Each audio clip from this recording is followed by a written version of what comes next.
That check just hit my phone, baby, don't talk to me. Second that I'm in my zone, baby, I'm hard to reach. My wallet close like a part of me. Got a couple O's, ooh, pardon me. Through quantity, boat coupe, new shoes on the feet. Who's stopping me? I wear Nike. But my bank just got a new balance. I don't drink unless it's through chalice. No show enough when asking who's baddest. Think I'm gonna name my son Cassius. Bro, keep stick up like it's a caddis. I do perfect even in practice. Popping up like a hat trick. Probably dumb and fantastic. Either one is attractive. Either one can be massive. Give me money and a bad chick. Gotta watch my words for they actions. Working income till it's passive. My phone is flashing like.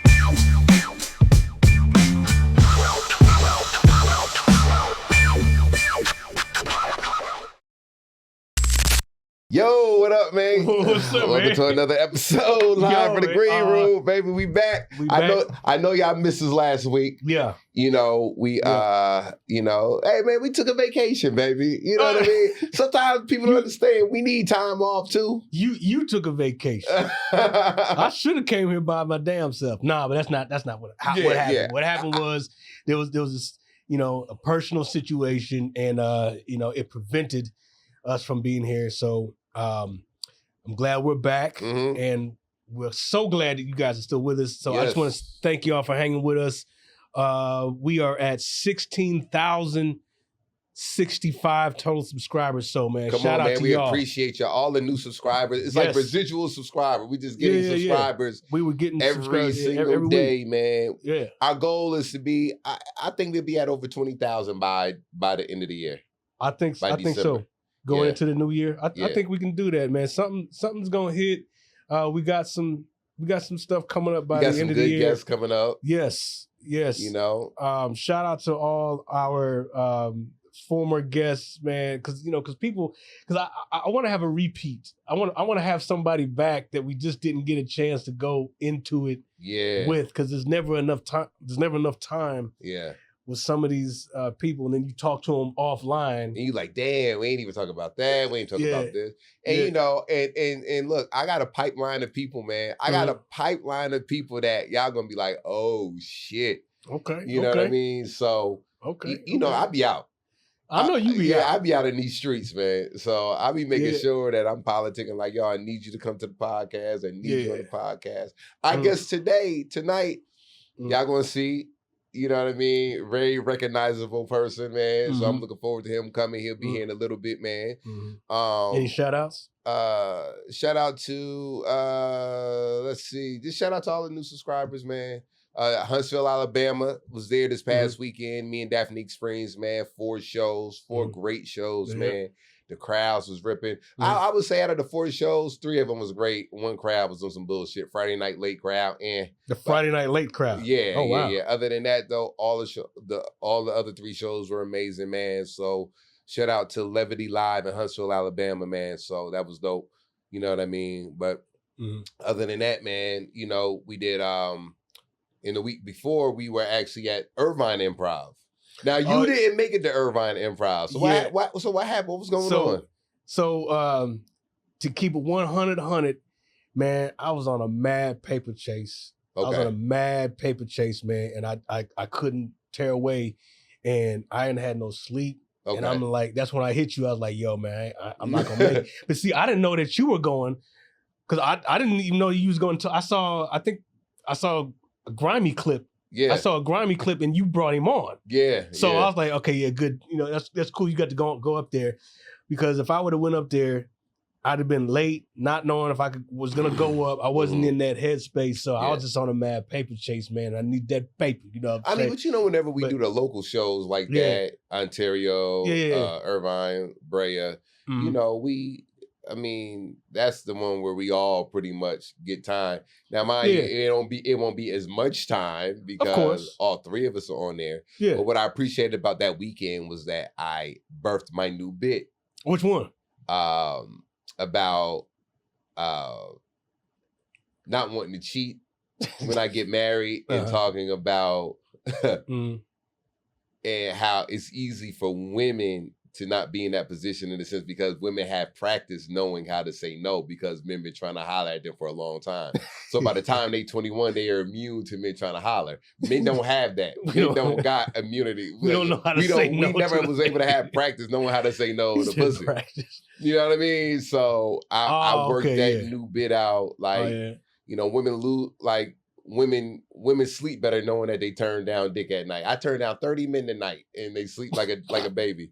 Men lose sleep when they lose out a fumble on pussy. You know what I mean? Okay, so I worked that whole bit that weekend in Irvine. Okay. And I like the response? So the first time I did it was like a 5, because my wording, I got all these extra words in there, whatever. But you felt like got some legs. Yeah, I knew. I already knew it would be good. And then me, Tone, and then Rico came through. We talked about it. So that second show, Friday, it went from a 5 to like a 6. So you did twice. I did it 5 times. I did. I did it that whole weekend. Oh, okay. Yeah. Okay. So they did what, Thursday through Sunday? Yeah. Thursday through Sunday. The full clip. And so by Sunday, the last show, it was I was like, okay. It was at like a 6.5. Okay. I was like, all right. Did it this past weekend in Huntsville. Now got some legs. Okay. Now it's now, and I posted the first one, like the Irvine one on social media. Okay. And I did that on purpose because I want people to see the progression of the bit. See, I agree with that. See, if I have a new idea, depending on where I'm at, like if I'm on the road, I was like, I don't know if I want to try it out there. Like Irvine would have been good. Yeah. Irvine would have been good, to try something new. Let me try this little idea and then see if it has some legs and then work it. But sometimes I don't like doing that because it can give you a false sense of if it's good or not. If it's good. I mean, if it's good, it's good. But if it's like you don't know what you're doing, but you focusing on something just because it was just in the moment, but you haven't really shopped the bit. So then when you come around again, you be like, okay, it didn't hit like this last time. Yeah. So it's kind of like you want to take I don't want anybody to see this part. Let me shop it around other, on a mic. Yeah. But then again, that gives you the confidence. Yeah. Because you know how you want it to feel. Because now you see the response. I see the response, and like I said, because it's fresh and raw. I posted it early on, like, all right, new bit, this, and I put in the captions. This is my second time. This is my second day working on the bit. It's at a boom. It's at a 5. And then I posted the Huntsville clip of it. So you can see the reaction, the audience response. You can see my confidence is better in delivering the new bit. My timing and pacing is better. And sometimes as comedians, I want my audience to see. People want to know the behind the scenes of how we come up with our stuff and how we formulate it. People don't see that. Right. So I'm going to start doing that more when I do new bits. Post it when it's not great. And then post it weeks later when it's like been lab tested, FDA approved. Hilarious. You know what I mean? Yeah. And then they hear it, they're gonna be like, oh shit, like, okay, like I didn't see it then, but now I see it. Yeah. And that's what I did with the bit. I posted it in Huntsville, man. And I still got not done. It still got more growth. Yeah. But where it is right now, I'm excited about it. And see, to all the people that's listening with comedians, when we get a new bit, that shit is exciting to us. Yeah. I mean, it's just like, yo, I got something that I feel like is going. It's like a child, like a baby. Yeah, it's gonna be good. Shit.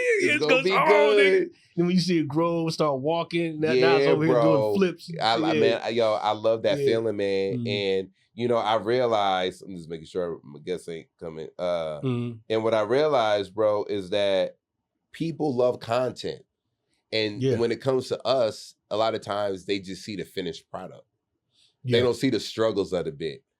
They don't know that this bit that y'all are cracking up was once not getting any kind of laughs at all. or where it came from.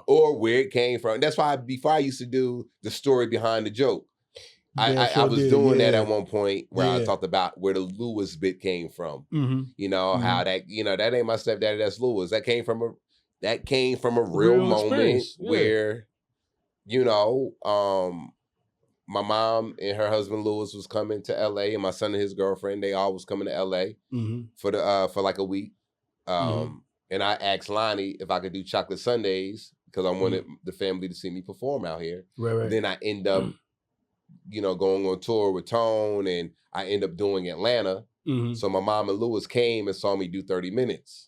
Oh, right. So then when they came to LA, I was like, damn, y'all already saw me do 30. I kind of want to do something different for y'all. And so when they came to the show at the Laugh Factory, I didn't know really what I was going to talk about. So I just went with the truth. Hey, my mom and my dad, and my mom and my stepfather here. I mean, I don't really want to curse like that because my mom and her husband here. Right. That's how you know that nigga ain't my daddy, because I said it was so organic. Yeah. And the laughs that I got was so big from the organic aspect of it. And I remember I got off stage and Boogie was like, dog. That right there? That right there. So then the second show, I did the same thing. And then from that, I took the joke to the lab and said, okay. Then you built. And then I built. That's when I added, that ain't my that ain't my stepdaddy. That's Lewis. Right. That's his real name. You know what I mean? Right. So, you know, man, like, so when we develop bits, man, I tell people all the time, every comedian got their own way of writing, got their own way of coming up with their material. For me, and this is just for me, I don't necessarily take the pen and the pad and write. I come up with the concept and I do it on stage first, and then I take it to the lab. You know, Tone is more. We all know Tone is a pen and pad guy. Yeah, you know what I mean. And what's your method? Well, I'm a little bit of both. Like I have to conceive of, oh, I think this is funny. Yeah. And depending on where I'm at, if I try it on stage versus let me write it out before I start try it on stage, it's a combination of both. But the idea of, oh, this is something that I think there's some funny there, especially if it's a life experience. Now this I haven't even put out on the road. Mics if I'm in the moment. Like I don't like meeting new people, especially I don't like having to meet like doctors. Like I got a new doctor, and like I just got used to my old doctor, right? And I got some tests coming up, and I don't want some new person looking at my junk. I was like, I already did this with the old doctor. Like, now, I don't know about this dude. Yeah. Like, because like the healthcare says, I don't know what they gonna do. Yeah, they think what they call Obamacare or whatever. Whatever they trying to dismantle all that. And I said, man, I don't care what y'all do. I just want to be able to have the doctor that I had before. Gotcha. And he gone. I feel like he ghosted me, man. Right. He gone. He not even in the system. And I'm like, I gotta get this new dude broke in. He don't know me. He ain't got none of my files. That's another thing. I gotta figure out that. So it's a whole thing that I'm trying to come up with that. You just gotta put it out there. I told Grammy that because what I did in Irvine, I had 15 minutes. Right. Me and Grammy had to split the 30. Okay. My whole 15 minutes was on one topic. See, that's where you want to be. And you want to be able to just talk about this. Grammy was like, man, I saw, man. I said, before I went on stage, I said, Grammy, watch this. One topic, whole 15 minutes. Get there. Get there. That's how you going to stretch. So do you think that's more topic or story about the topic? Okay, so story, all right, bro. Okay. You know that's pretty much how I am. My forte. I'm pretty much a storyteller. Okay. I'm a storyteller with bits within it, but I'm a storyteller, man. And that's what I've grown to be. And I became that way when life started happening, and I was like, yo, I have to talk about it. I became more of the storyteller. Yeah. And there's an art behind it. Of course. But that's what I said, that's what I told Grammy. I said, yo, if I'm doing 15 minutes, bro, I'm not trying to squeeze in 30 bits. Yeah. I'm going to talk about this one topic because now that one topic that I'm talking about, that eventually is going to be 30 minutes. Yeah. And that to me, that resonates and stands out to the audience more than anything else. Yeah, you're relatable, especially if it's something that's going on right now. Because now that audience is walking away like, yo, the dude who talked about marriage. Yeah. It ain't the dude who talked about boom, boom, boom, boom. It's like, yo, the dude who was talking about getting married and marriage. Now you connecting. Now you connecting. Yeah. I was listening to Bill Cosby. I can't remember I think it was to my brother Russell, I think. And you get lost in time. Of course, it's cut up for the album, but he did the going to bed, him and his brother staying up, making noise, and his dad coming back in. Yeah. That whole thing, childhood story. But he was just, the jokes were all story. It was all there. Story, like you go back in your memory, like I remember that happened to me. This is what we did, but you're enjoying him telling his account of him and his brother. You know? Man. So I want to get to that point where I'm only talking about this. Yeah, and I know that shit was probably like 8-10 minutes. Like I'm gonna be there, dog, where I'm gonna have a whole 30-minute bit just about the whole like marriage and the relationship, the marriage, and that whole thing about hesitation of marriage, and like, yo, it's really like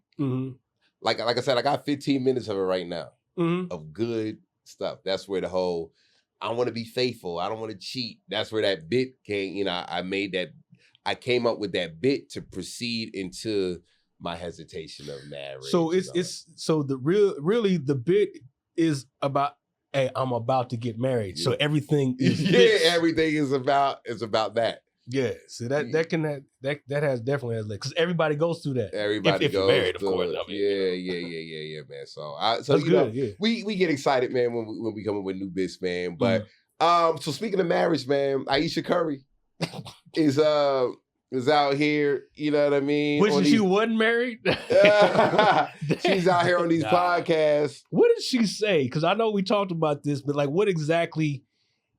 Is the moment that went viral that's making people... And social media gonna always headline it differently. Ayesha Curry says Steph Curry doesn't understand her. Admits she never wanted kids.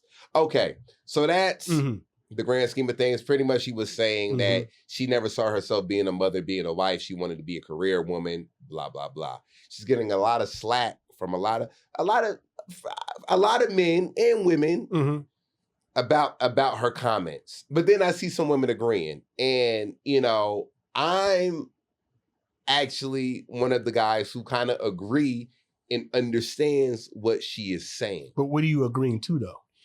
All right. So for me, I feel like she got married early, had kids early, and never really got the chance to find out who she was.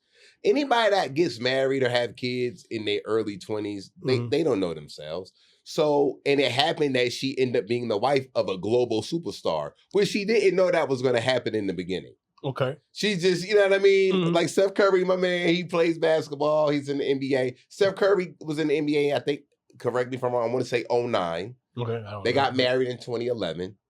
They had a baby 2012. Okay. So...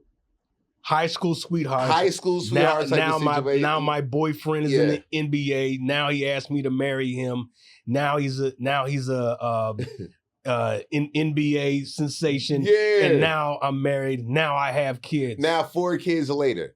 And my thing is this.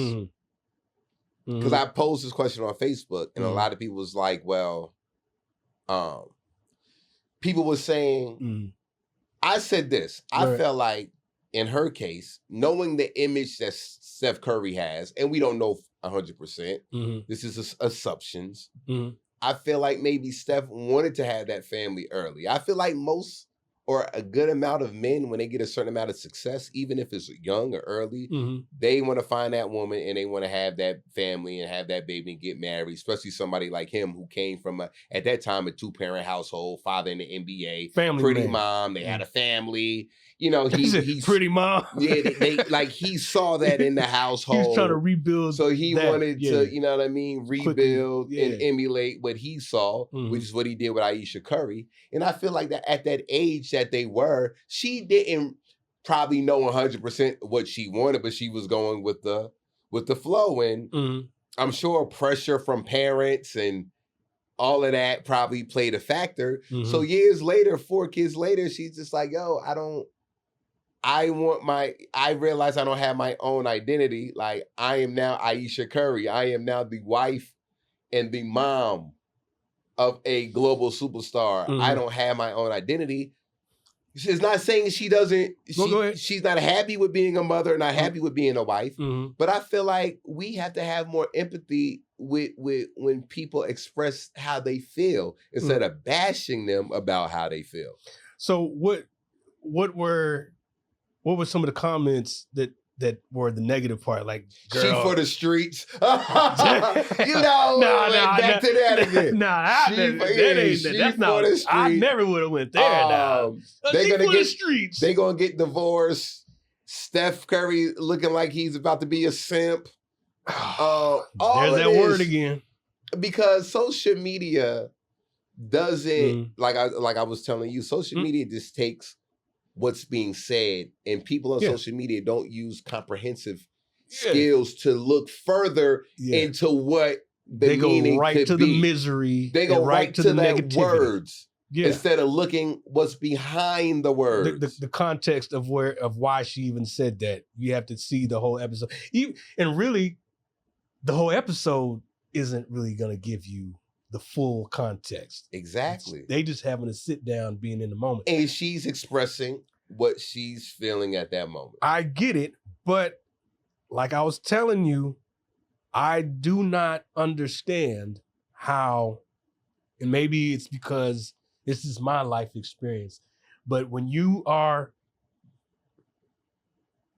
young love, or you get married early, high school sweethearts, and then you have this, I don't know who I am piece. It's like, you don't know who you are. You don't have an identity. People know who you are. Like in today's time, you got social media and you set up your profile. You don't know what to put on that motherfucker? You know who you are. Your mom is on there. All the moms say that they a mom. They love being a mom, but you don't know who you are. You are a mother. You are a wife. You are a child of God. You don't know who you are. You don't know what to put on there. Yeah, but women, and men too. It's not just women, but you see it more in women because a lot of times the man is the breadwinner, and the women are the ones that are, mom. Especially when you're married to somebody that's famous or a star, whatever the case may be. And it's just like a lot of times women are like, "Yo, I want a different role."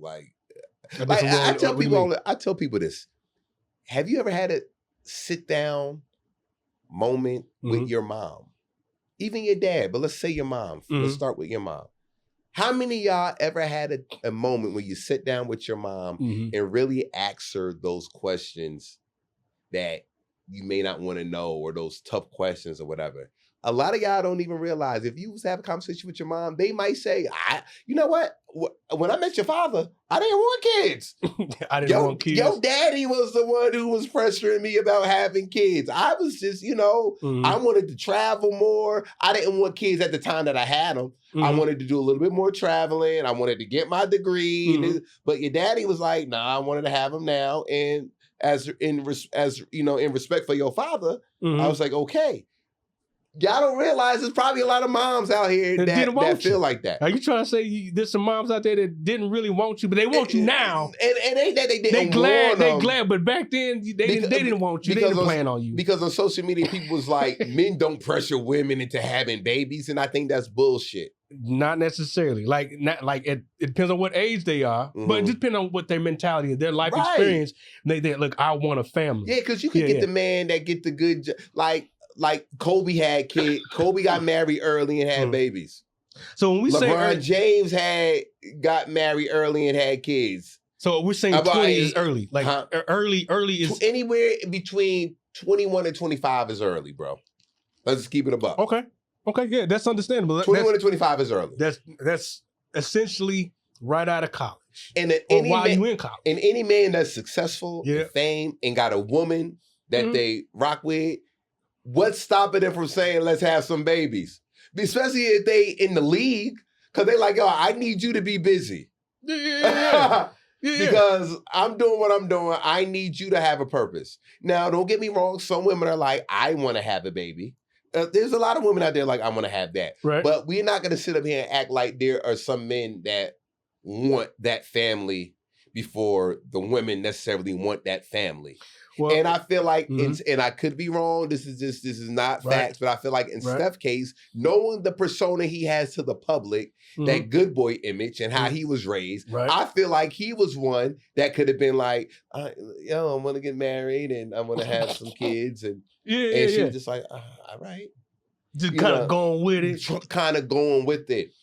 And loving her kids, but that's the thing. When you get older, and you get into this life, you be like, oh, shoot, like, I love my babies, but... You do want to have a sense of an accomplishment other than being a parent or being a mom in this case. Or being a mom, a parent, or a wife of a global icon. I get that. I understand that. But the whole, I don't have an identity, or you've lost your identity. I know people say that, but I just don't know what it means. Like, I can't, that's something that, like, I know who I am. I know what I'm trying to do. I know what I've done.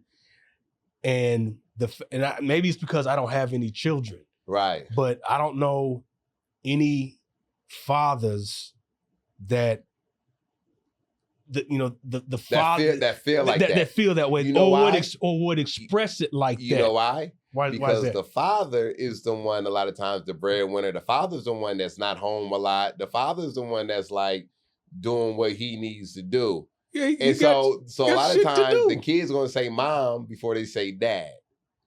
You know what I mean? So that's kind of why. But like, all right, but men feel like that too in different ways. Like, take somebody featuring for a global superstar. Okay. You could get lost in their identity. You could get lost being Kevin Hart's opening acts. You know what I mean? And now you're trying to find your own identity, and people and people will look and be like, yo, you making X, Y, you making all this money, you doing all these arenas. And some people may feel like, but it's not me. You know what I mean? So men could feel like that in certain circumstances too. So I don't understand how we can't understand how a woman would feel like that, in a marriage with a global. Here's where I think it's different. Okay. It's because you are now responsible for another life, and it's not just your own. So I think that's makes it different, because but the feeling is still the same. The feeling of not the concept. Are you talking about not feeling like I know who I am? I don't see myself as a whole person because I have this responsibility. So if she walks around as, that's Steph Curry's wife. Okay. And it's like, no. That's Riley's mom. It's like, hey, I got a name. It's like, no. See, now that, I think that part comes with the territory. In a way, it's like they're going to look past you because they want to get to the money maker, to the rainmaker. They're going to be nice to her because of who she's attached to, which is not a problem. But so put it this way, I know celebrities who dated women and their relationship didn't work because the woman wanted or started doing their own thing career-wise, and so they wouldn't have to depend on that celebrity. And that celebrity didn't want them to do that. The celebrity always wanted them to depend on them. So when they started doing X, Y, and Z, it's just like, yo, why are you going to school? You don't need to go to school. I want to take care of you. Why are you learning how to read and shit? Like, why are you trying to get your master's? You're supposed to be mastering in that master bedroom. But I've heard of cases like that. Because people see, they want certain things out of a person or out of their partner, and they don't see that person outside of that. Now that's a conflict of interest. And that's, like you were saying before, communication, this is what I want to do. How can you facilitate that? How can we build a support system so I can have these accomplishments and you can be supportive of my accomplishments or whatever. So I think that right there, that's a true conflict of interest. And it's like, hey, that's not why I married you, so you can go on and be all right. I mean that's ego, Yeah. and that's somebody that doesn't that's inconsiderate. It's like somebody could be really talented and you're stopping them from fulfilling some purpose that they have. You should be that would be a blessing if you would get underneath or get behind somebody like that. And my thing is, get your ass back in that kitchen, and make them Ore-Ida fries. You don't need to be a chef at a 5-star restaurant. You need to be the 5-star chef in this house. Yeah. Get back in that clean up and let me go out clean. And let me go out here and be the star. That's hard. And have a purpose. Yeah. But you know what though, man? But my thing that I don't like, or what irritates me, is that I feel like, especially men, I feel like we lost the art of, or we lost that empathy for. We don't have empathy for women no more online. Online. It's weird. And I don't know if it's just an online thing, and then they go to their girl, like, hey baby, I love you. But I don't know, like, but I'm like, yo, when have we lost that? Like, if a woman is expressing herself, like if men that's bashing Ayesha Curry, if they had a daughter, and their daughter was like, Dad, I know I'm married to so-and-so, but I'm feeling like I don't have an identity. I feel like boom, boom, boom. That man would be a little bit more empathetic because it's his daughter. Like, okay, babe, so talk to me. Tell me exactly how you feeling. Right. He ain't gonna be like, you for the streets then. Damn. You know what I'm saying? Yeah, and I'm like, crazy. we lost that. And I'm like, how and why? I feel like everybody should be able to express how they're feeling without being ridiculed. We need to start taking the time to really say, okay, well, why is she feeling like that? I think there's some self-awareness of, hey, remember, this is social media. So you can't take something that's fake and apply it to your real life. And you can't just put something that's going on in your life online and expect people to just take that as what they're not going to be able to relate to. That's your life. You live your real life, and the way people respond to you is not how people would respond to you in real life online. Exactly. That's we all the line. seen that. No, I mean, there's some people that they know how to navigate that. Yeah. But I think there's a filtering system. Especially the aggressive stuff when two dudes getting. Like, you don't have the mental capacity to understand my posts. Yeah. What? You're right. You like have a nice day. Yeah. Like, no, I don't have time today. But when I have time today, all I'm doing, I'm not taking out my day on somebody I'm never gonna meet. Yeah. Like, I'm not feeling like he really got to me. I can't believe he said that. But some people really carry it that way. Yeah. But in Ayesha Curry's case, it's like this is a peek into her mentality to some degree. But even then, you're getting a distorted view because it's on social media. Because it's on social media. You're never going to get the and real people deal. don't, and people always, they just looking at it like, you're married to Steph Curry. See, the men don't even realize they got Steph Curry nuts in their mouth so hard. You married to the best, one of the best. Like, you need to be appreciative without taking the time to say, yo, why is she feeling like that, man? Like, I feel like we should get back to that. Is there a difference between what Ayesha Curry, what her statements is, and that feeling of not knowing who you are, and in Jada's position as a wife and have a mother and kids, right? And being the wife of a global sensation. Is there a difference there? And with her being in the same industry, but I don't think Jada was in competition, and I don't know. I don't competition. Okay, but I feel like Jada has always been a strong woman and always been that person. You know what I mean? I just feel like that's always been her personality. You know what I mean? I don't feel like she was in competition with Will. I just feel like, that was Jada's who she is. There are some differences, meaning that Will and Jada... This is the only time we can freely talk about Will when Tone not here. Sorry, Tone. Charleston's calling. Yeah. I'm gonna take the call when y'all talk about that. I ain't gonna say, Yeah. let that nigga say. But they're both in the same industry, so I don't even know if they're a thing anymore. I don't know. Oh, is it back to Jada Pinkett now? I don't know what. We don't know. But they're both in the same industry, whereas Aisha is not a. Right. She ain't playing Jada had her in the identity. WNBA or some shit like that. Yeah, Jada had her identity. Even though being Will's wife maybe overshadowed it a little bit more, but she always had her own identity as an actress and as it is and as it at. And, you know, and she's a strong-minded, strong-willed, no pun intended person. We don't know Aisha's character, but that's the thing. Jada's older. She has had time to sit with herself. Now, how old is Aisha Curry? How old? Yeah, look that up.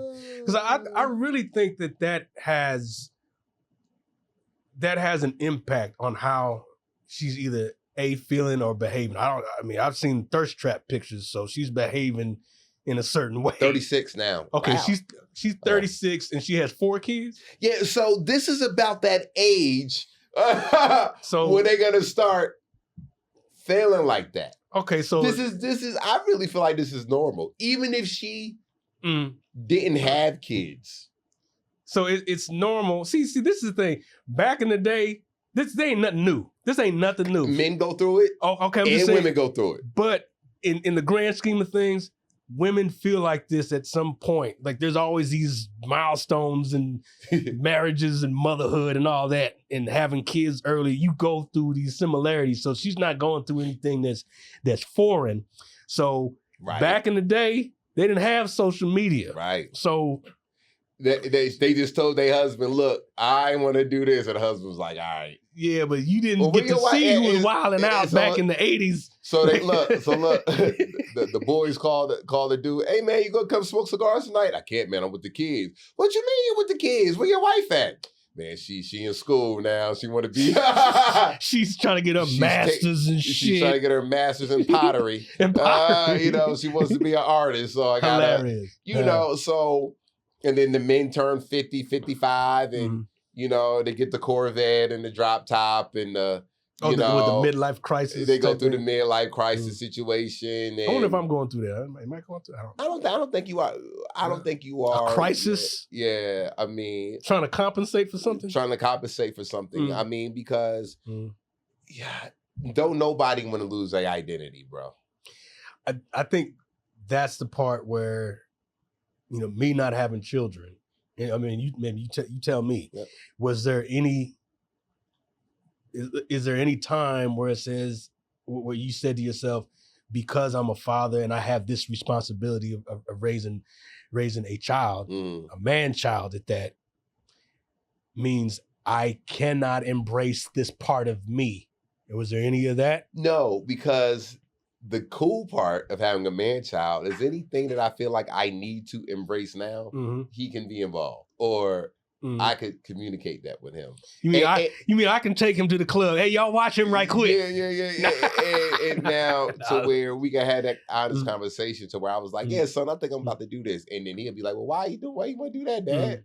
Or what's going on? Like, you know what I mean? We haven't got there yet, but you know, when, you know, Lord willing, when I get in my 50s, you know, if some shit pop off and I'm like, man, I want to dye my hair blonde. Everybody thought I was going through a little crisis when I was doing the different hairstyles. Yeah, that was crisis, man. But nah, that was just me wanting to do some different shit, some fly shit. And I'm going to bring the shit back. But that's just, see, I'm an artist, man. And as an artist, I like to express and try different things. I like to dress different ways. I feel like as an artist, I don't want to be boring. So the hair wasn't a midlife crisis.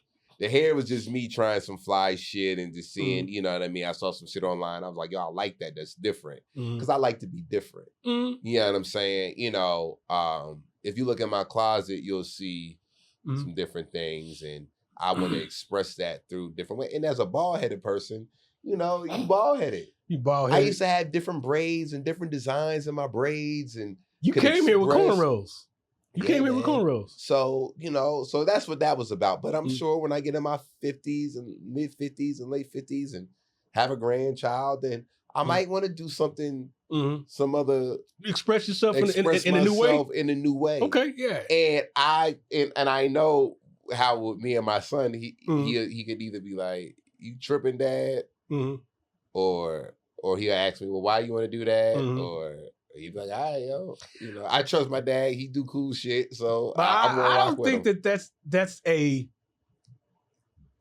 you're doing it out of some sense of loss that you want to try to get back. Yeah, I just think it's different. I think the man's way of expressing this thing, is different.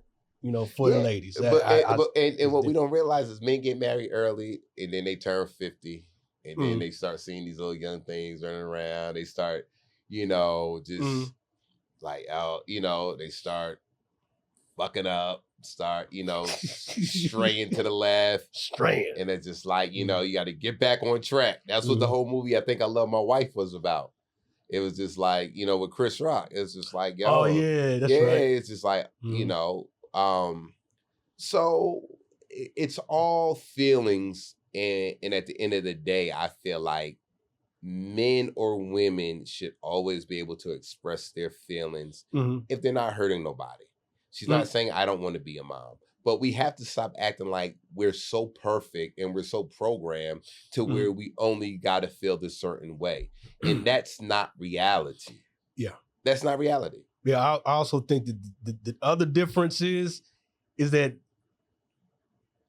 even though she's just a wife and he's just a husband in this case, like, because he is visible, he's in the public eye. Therefore, she's in the public eyes, sort of, to some degree. Yeah. Not because of her, but it's because of him. Right. So it is, there's probably do something on your mentals of always being looked over because of somebody else. Right. That you don't have anything to do with, and you're just along for the ride. So I think that part right there is not a normal experience for, other people that's not tied to the NBA. Because everybody's like, she need to be like Savannah. We don't know how Savannah, LeBron James' wife. Okay, all right. Another high school sweetheart thing. Sweetheart, and she has a podcast, and and Savannah. Yeah, should start a podcast and express yourself. Express yourself, man, and don't let people judge. You know what I mean? All right. Don't let people judge the situation. Aha. You know what I mean? Right here, brother. Yeah, right there. I like that shit. I ain't waiting for nothing. Hop in when you get in. Ladies and gentlemen, we got the mic right. Get on the camera. Yeah. Here we go, ladies and gentlemen. We was chopping it up, man. I guess this came through y'all. Y'all already know him, man. Actor, you know what I mean? Comedian. You know what I mean? Rapper. Rapper. Come on, get some. You know what I mean? Writer, film producer. Writer. You know what I mean? Host. Come from one of the most famous families in the business, music and acting. An entertainment renaissance man. Y'all make some noise. And you better not say Junior after the motherfucker. Don't say Junior. Just for talking that shit. Make some noise for Omar Gooding, y'all. Man, what's going on, brother? Respect. Yeah. Joe Fox in the building. Yeah, Joe Fox. First of all, Tone wants to say, he had to go to New York because he got a show coming up, so he had to do some promo. So he said, tell Omar, my apologies for not being with here. And he was just like, tell myself what's good. We're going to catch up. Because y'all did have a show together, I think, in Houston. Y'all had, Houston was like that. Yeah. That's a lot of good spots, man. It's been a hell of a journey for my stand-up comedy, man. Talk about it. Well, it was something I always wanted to do, but never thought I would. Okay. It was something I respected too much to try. Yeah. You know what I mean? I was just like, I'm not fucking that up. And I would be like driving in the car and going over like routines in my head and thinking this shit like, that would be hilarious. And I would just act it out, you know? Yeah. That's right. And then I would try to remember it later and be like, I don't remember none of that shit I said, you know? Then I learned how to build a set and learn how to, do crowd work and shit like that. And it was just kind of a quick fast track type of thing, It's the same thing with rapping. I said, I've been an actor my whole life. Started 9 years old. I'll be 49. And we're going to talk on that. Yeah. Oh, wow. Yeah. Okay. 40 years of doing this shit. Damn. So, the acting was always there. It's always like, just go through my IMDb. Like, this nigga was really working every year. Yeah. Even if it was just a couple Tubi movies. Like, I'm just constantly doing more than that. Yeah, a couple hundred. But I'm just saying, like, you always see a year on my IMDb. So it's like, you can't do that and do everything else. You can't. You can try. But like, he should have been an actor, a rapper and actor. They go hand in hand. Yeah, not if you want to be completely successful at the top of the show. Right. Yeah. So the acting's kind of just been driving away but acting has changed. The pandemic changed it first. Yeah. The pandemic changed it so much. It's kind of like all the other jobs where there's they realize you don't have to go into the office. Now we realize you don't have to go audition. Now you can do self-tapes. Yeah. You know what I mean? Right. All of the productions have gotten smaller. A lot of guys are working remotely and all that type of stuff. So acting has changed in that regard.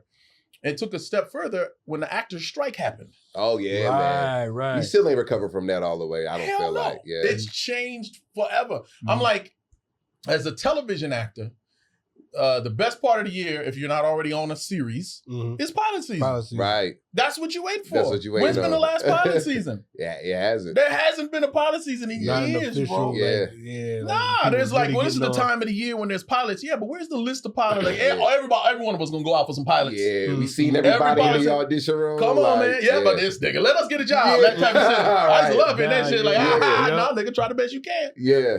But it's changed now, so I had to reinvent myself. And I have more time to give to these other professions. Right. Which is what they're professions. Yes. Now, if I'm doing a series, I can't go on the road and do stand-up all the time. You know what I mean? I can't promote. I can't live in the studio and come with bars. And this nigga said, what? He said, what? This my titties. Watch this. Let me go in on this one. But like, now I have the time to do it. Right. Even though I'm up there in age, you just can't tell. Yeah. I started having kids at 40. Yeah. And I got an 8-year-old and a 5-year-old. Oh, wow. Yeah, we was talking about that earlier. Other than my knees, I be feeling young as hell. So they, I had, and my father passing. It was a lot of things that happened. Right. My father passed in 2017, and I couldn't really mourn because I had just become a father. Yeah. Wow. My son was born January 27th, 2017. My father passed away a week before his birthday, April 20th. There goes 420 for me. Thanks. And it was 6 months later. Damn. Wow. And right when that was as heavy as that was, I was just like, yeah, but you a father now. Yeah. So you can grieve later. You not only was it that like pausing grief, but I felt such a weight of unfinished business. Just to keep it a buck with y'all. We sitting on the couch talking about it. My father had a lot of man had a heart attack in his car and died. Right? In Woodland Hills, right? In Woodland Hills, right? Oh, wow. I went. My brother's wife at the time took the car and drove it back to my brother's house. My brother was in Germany. He called, we can talk about this all you want, but he called me, told me the news. I was with my parents. I was with my mom at the time. Yeah. Had to kind of chuck it up. Yeah. Get her home, tell her what happened, because we had this huge Great Dane in the car, so I couldn't really move. Oh, man. And then the next day, I had to drive his car home. Oh, how about heavy? Yeah. I get in there, got his jewelry in there and shit, and he had CDs of his music, of his latest music he was gonna put out in there, man. Oh my God. Talk about, I know people driving by, like, look at this nigga driving and crying. I'm just tears are streaming out my face. And it's grief, but it's pride and it's that, man. Oh. And for all y'all that don't know who was that, I mean, if y'all should know, is Omar Gooden Sr. Cuba Gooding Sr. Yeah. Cuba Gooding Sr. Yeah, my fault. Cuba Gooding Sr. Yes. From lead singer of the group, main ingredient. Yeah. Everybody plays the fool. Everybody plays the fool. Sometimes. Yeah, sometimes. Man. Yeah. So legend, I just felt like I felt heaviness. And it's kind of crazy though, because it was a double-edged thing, right? So right when I found out I was gonna be a dad, and it was gonna be a boy too. I got 2 boys, right? And I'm just one of them niggas. I'm just keeping it a buck. So I'm like, I got a boy coming. What if he's like, damn, Dad, where's your music?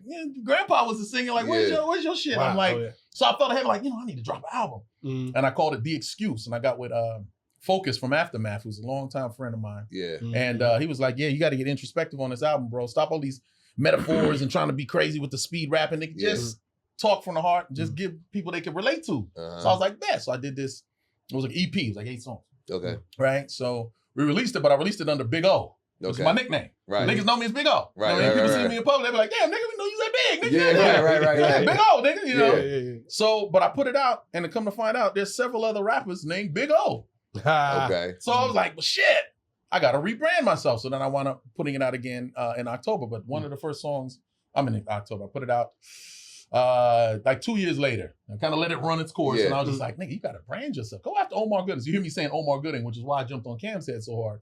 I'm sitting out here trying to brand the shit out of Omar Gooding. Nigga throwing extra. Like, no Junior's on there, nigga. But we'll get into that. It was always, it's all love. But so it was a double thing. Like this first song that I put out was called A Better Me that I wrote for my son that hadn't been born yet, right? So I'm like, a better me. You know, you're going to be a better version of me. And then everything that I'm kicking that I wrote in the song, I realized these were things that my father was saying to me, right? So when he passed, it was just like, damn, this song is heavy because it's for both of them, right? So my initial drive to go, you know, and again, well, not again, let me kind of slow down here a little bit. I had been in music. I've been a musical child my whole life. Right. My father was a singer, born in Harlem, raised in the Bronx. My mother was also a recording artist, born in Harlem, raised in the Bronx. She was signed to Brunswick back in the days, Charlie Wilson, all them. So she decided to take care of the family while Pops, you know, was working on the road, touring. That's what it was, right? So I keep wanting to speed past this. Let me tell you a little bit of the story. So basically, my father he had this big hit single in the 70s. Right. Then he went out to South Africa during apartheid, which was a big no-no back then. Right. Right? They were saying, you can't go out there. He's like, shit, they got the money. I'm going to go out there. Yeah, right. Well, I hope it was good, because when he came back, he got blacklisted. Damn. And he had to start over. They pulled all his music down. He was renting everything. You know what I mean? We lost houses. You know niggas back then. You know what I mean? Like, as long as they got it, ain't no telling how they got their love. You know what I'm saying? So he had to start over. One trip to get money. Bro. So when he started over, we were homeless. We lived in the cars. We had all this shit. We lost all the shit we had, and I was tough.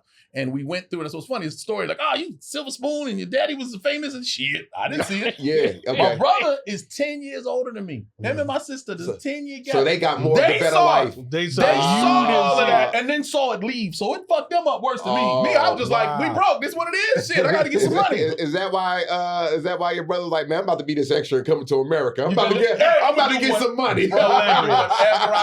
No, but you know the story with that. He wasn't an extra. Okay. He had a full scene, bro. He told me about the scene. He goes, right after they finished doing what they do, his lines were, they said, oh man, come on, it'll be $10. He goes, oh man, I forgot my wallet.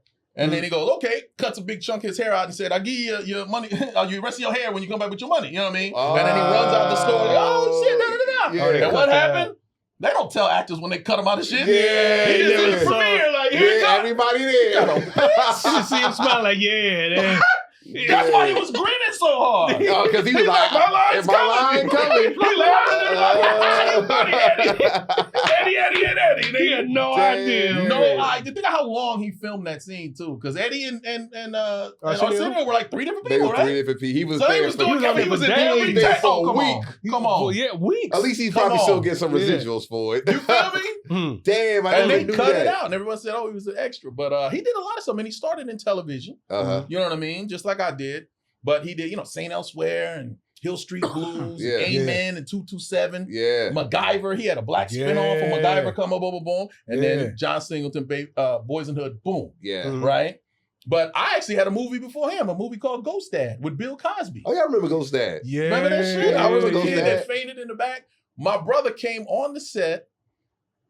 This is in my documentary. I shouldn't tell the whole story, but he tells it better. But he got thrown off the set of Ghost Dad, and I don't remember it. I did a documentary during the pandemic. I did a lot of stuff. I was just, let's come on, we gotta get it. Stand-up comedy, rapping, nigga, documentary, nigga, selling clothes, tattoos. So during the documentary, I interviewed my mom, bought a camera crew to her house and walked around. She told a bunch of stories. She said, you gonna get your brother in this? I said, I'll ask him. And I said, yo, man, I need a video for my thing. He said, yeah, man, I got you. Yeah. Now, when I told mom, he gonna be in the documentary, she said he should tell the story of how he got kicked off the set of Ghost Dad. And I was like, mama getting old. Yeah, I don't remember none of that, right? So then I talked to my brother. I was like, yeah, man, so boom, just, film something, just talk about me growing up and this and that. He's like, cool, no problem. He said, I should tell the story of how I got kicked off. And I was like, that really happened? He's like, nigga. Wow. And then he tells the story. And remember, the director, Sidney Poitier. Yeah. Right. Sidney Poitier screaming at him. He got kicked off because he was just trying to coach me in between scenes. Wow. I don't remember none of that shit. And he made him wait in the dressing room and everything. I was Sidney like, Poitier yelling? Yeah, but you know, they came kids. full circle when they was all holding Oscars together. Oh, yeah, that's true. You know what I'm talking about? Yeah, And he was yeah, just like, I should have kicked you off that set. There's like, maybe this Oscar. So what if he hadn't kicked So him let's off go there? back. Yeah. All right. North Hollywood Yeah. High? Yeah, North North Hollywood Hollywood. High. Yeah. But even before that, Yeah.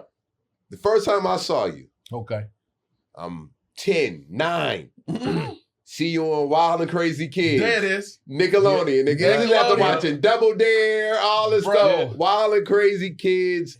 I see this dude with this high top fade, the only black kid on there. That's you. Yeah, man. So that is so me, bro. And now after we've had this conversation, think about it again and watch the show. And this is the kid that was living in a car 2 years prior to filming. Wow. This is a kid that I had to get my mom off of her 9-to-5 job.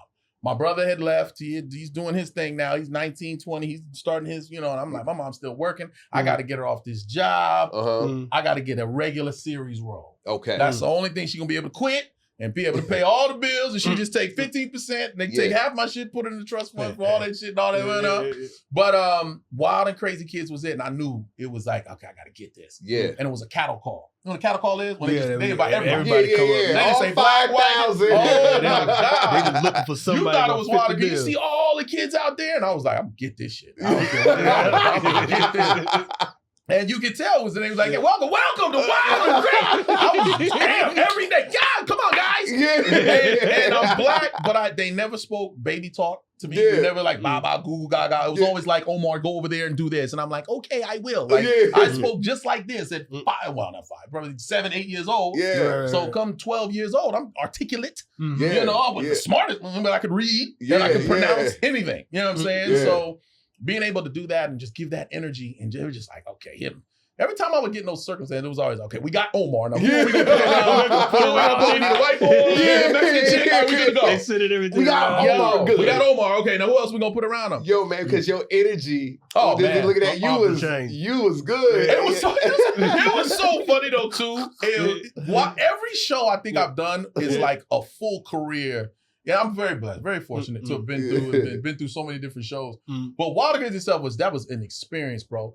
First season was, wow, this is a show where we're just inventing stuff. I mean, I think our first episode was like at Raging Waters. We took over Raging Waters and shut it down. I'm like, this is crazy. Right. We went to every major theme park. Wow. I remember at the highest level, I'm shaking hands with freaking Arnold Schwarzenegger in Washington, D.C.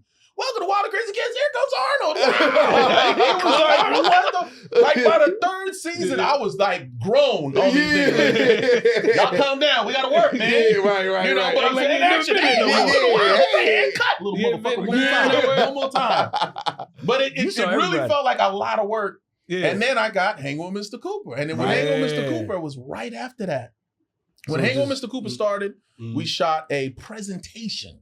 Right? You audition, again, you get a call back, then you get in front of the casting director, then you get in front of the producers, and the producers in the writer, and they find, all right, you got the job. You're Irvin Rodman in this presentation, not even a pilot, presentation. We shoot the presentation, they check it out, a few months go by, boom, okay, sold to a pilot. Now we reshoot the whole thing as a pilot. Shoot the pilot, then it gets sold. All right, are you a regular? Yes. I mean, every episode? No. I'm 7 out of 13. Okay. I'm not in every episode of Hanging with Mr. Cooper. The first 3 years, I'm 7. I think I was 7 out of 13, and I bumped up to 10 out of 13, whatever it was. Okay. So it went up gradually, and in the final 2 seasons, they made me a series regular. They picked us up for 2 seasons back to back. Yeah. Took us to 100 episodes. But I remember fighting every fucking year. I'm the kid on the show. Right. Yeah, but how many other kids did they add to that cast? There was George Lamore, and then there was Chris Carter. They wound up being my best friends on the show. And then they kind of filtered out. Then they brought in Marquise Wilson, a little young kid. Then they went to Raven Simone. Then they had Raven Simone in it all the time. Irvin's still there, working taking 2 lines and do them all. Because I was the king of the one-liner. Okay. What I would do is I would make things funny that aren't supposed to be funny. And that's how I would get more opportunities. Got you. Right? They say, you got this one line, and it's at the end of the thing, you go, super glue.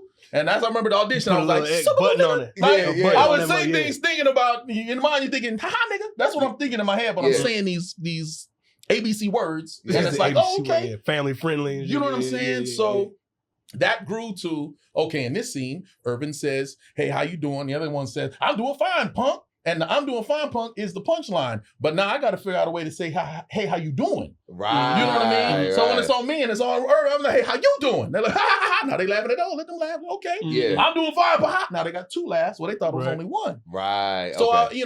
I learned that it was just. Punched it up right in front of them. And it was timing. But I learned watching Mark Curry, my first mentor. He's a genius. Yes. Mark Curry's a genius. He man. would just do things that I didn't know you could do. Like changing the words in the script. Got you. My thing is take their words, and this is why a lot of writers like me, because I can take their word, this table is round. Right. And I would say, this table is round. Yeah. I would do something to their words and Right. make it funny or make it interesting without changing it. Like, this writers table's dumb hate as that. hell. I put a square in and be like, no, man, I the didn't table write is round. that. Yeah. So I can say your line funny, Yeah. or I can improvise. Watching Mark was like, fuck that line. I got a line. I got a line. So, and I'll be looking at the table Say and it go, like this. damn, I didn't know you can do that shit. Yeah. And then I fell in love. But I always think of moments. There was a moment when I knew it was like, you got it, bro. Yeah. I was doing Hang with Mr. Cooper, and I was at the table. I was at a desk, and I'm supposed to be working on a mouse. All it is, camera goes 5, 4, 3, 2, 1. He hits the mouse, and cue the first actress walks in. Urban, what are you doing? Oh, nothing, just sitting here working on the computer. That was it. That's what was written. Yeah. But on the day, I'm sitting there, and a series goes like this. Back in the day, it was you get the script over the weekend. Monday, you do the table read, then you go home. Tuesday, you do the table read, a little bit of blocking, then you go home. Wednesday, table read, a little bit of blocking, and then a run through with the producers. Yeah. Thursday, once again, but with the executives. Gotcha. Right? And then Friday is live audience day. Yeah. Best day of the week. Yeah. You done work this thing. You know the lines. That's know not even. It's everything. not World Hoop. I forget a line. Forget about that shit. It's just it's live audience. Yeah. And at first you don't want to mess up. Yeah. But then when you do mess up, that's what the audience is there to see. They see perfection all the time. They want to go to live and be like, he wouldn't be like, shit, I messed up. And they laugh so hard and you feel good. Now, as an actor, you're mad because you can't just pick it up. You got to start at the beginning. You done messed it up. They got to start all the way from the top. But the audience loved it. So anyway, so it was always a special day. And I remember I'm sitting at the desk and they go, I can see them, before he says action, he goes 3, 2, and then I can see that the monitor's lit up out of my peripheral. So I know the audience is looking at me. So I did something like this with the mouse, and I heard them giggle. And I put it on the side, giggle. Then I put it on the side of the desk, and I went down the side, and they start giggling and laughing. And I'm just doing like this, like, why is this mouse not? And they're laughing and laughing. You can hear the director going, wait. Like, wait till he finished. And I go, whatever. And they go, and action. And then they cue the lady in, and I was just like, got him. Got him. You wasn't even saying nothing. What not? I was just messing with the mouse and doing this shit. Oh man, you had antics like every role that you have. That's how you made the role, whatever that role was. Yeah, I had strong feelings about there were things that I just wouldn't do. I always talk about the dress and the lipstick and da. But it's just that's like, man, it's not me. Or they'd say you walk in and you fall on your face, and I go, why? Why don't I walk in and say something funny? Right. Like give me the lines. I bet you I can make it funny without dancing. Yeah. Did that ever come up much with something that made you say, I don't want to do this? Like you would feel compromised, or that just wasn't in you to do? Sure, but it would be in the breakdown for the thing, and I just wouldn't do it. Right. Like I've gotten offers for things, and I'd be like, nah. And it might not be an offer for work. It may be a put yourself on tape or an audition. And I'd be like, nah. And my agents call me like, what the fuck? What do you mean that? Yeah. And I was like, well, I'm not doing that. Yeah. They're like, it's not even that. I said, it ain't about that. For one, I know I'm not right for the role because I've looked at the breakdown. This is who they want. Yeah. Now, of course, you can make it your own and this and that and that. Yeah, but if it's too far out, I went through a period in my career where I look younger than my age, right? Mm-hmm. Yeah. So if I'm 35, but I look like I'm in my 20s, don't send me out for a 35, almost 40-year-old. Right. It's not gonna fly. Yeah. And it's happened, bro. I was supposed to work with Spike Lee, and it never happened. It was so funny. We actually went back and forth after Baby Boy a couple of times. Like, he had my number. He called me, said, I want to get you in this. And I call. Schedule didn't work out. I was filming a movie. I shaved, so I looked young. Yeah. Spike already called me a couple times. He's like, all right, I got the role. I'm doing this series. Remember the series he did for, I think he only Gotta Have It. She's Gotta Have It. Not that one. It was one after that. But anyway, so he calls me and he's like, just put yourself on tape real quick so I can see you do these things. And I said, bro, I just shaved. He's like, just put yourself on tape. Oh my God. Put a pin in that. Same thing happened many times with these agents. They'd be like, go off of this role. And I'm like, he says he's in his 40s. When I get ready to shave and shit, I'm not gonna look like I'm in my, they know who you are. Yeah. Just do it. All right, I'm gonna believe you and I'm gonna get into it.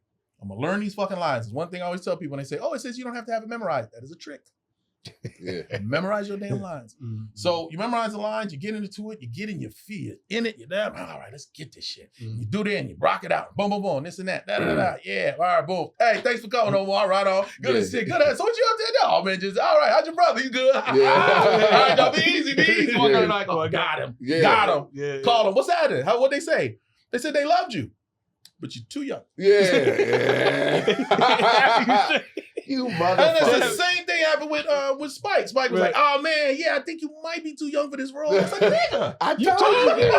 I said, I got no hair on my face. So what was it like? 7 pages so for when nothing. you was and that's why I started just beefing with my agents and shit, because I just like, I gotta fire them because they're not getting it. Stop sending me stuff. I'm looking and say, no. Yeah. Give me, there's so many roles. That's why I try to tell people, you don't compromise, you don't settle, you don't sell your soul. There's gonna be something for you. You can always start later in life if that's God's plan. No, like, oh, I gotta do this now and I'm gonna feel bad, but there's a lot of cats. Some of them ain't with us no more, man. Just they took that shit, got in their spirit, fuck them up. No, so was it like? I'm sorry. So was it like? All right. So going to North Hollywood High. What was it like coming up?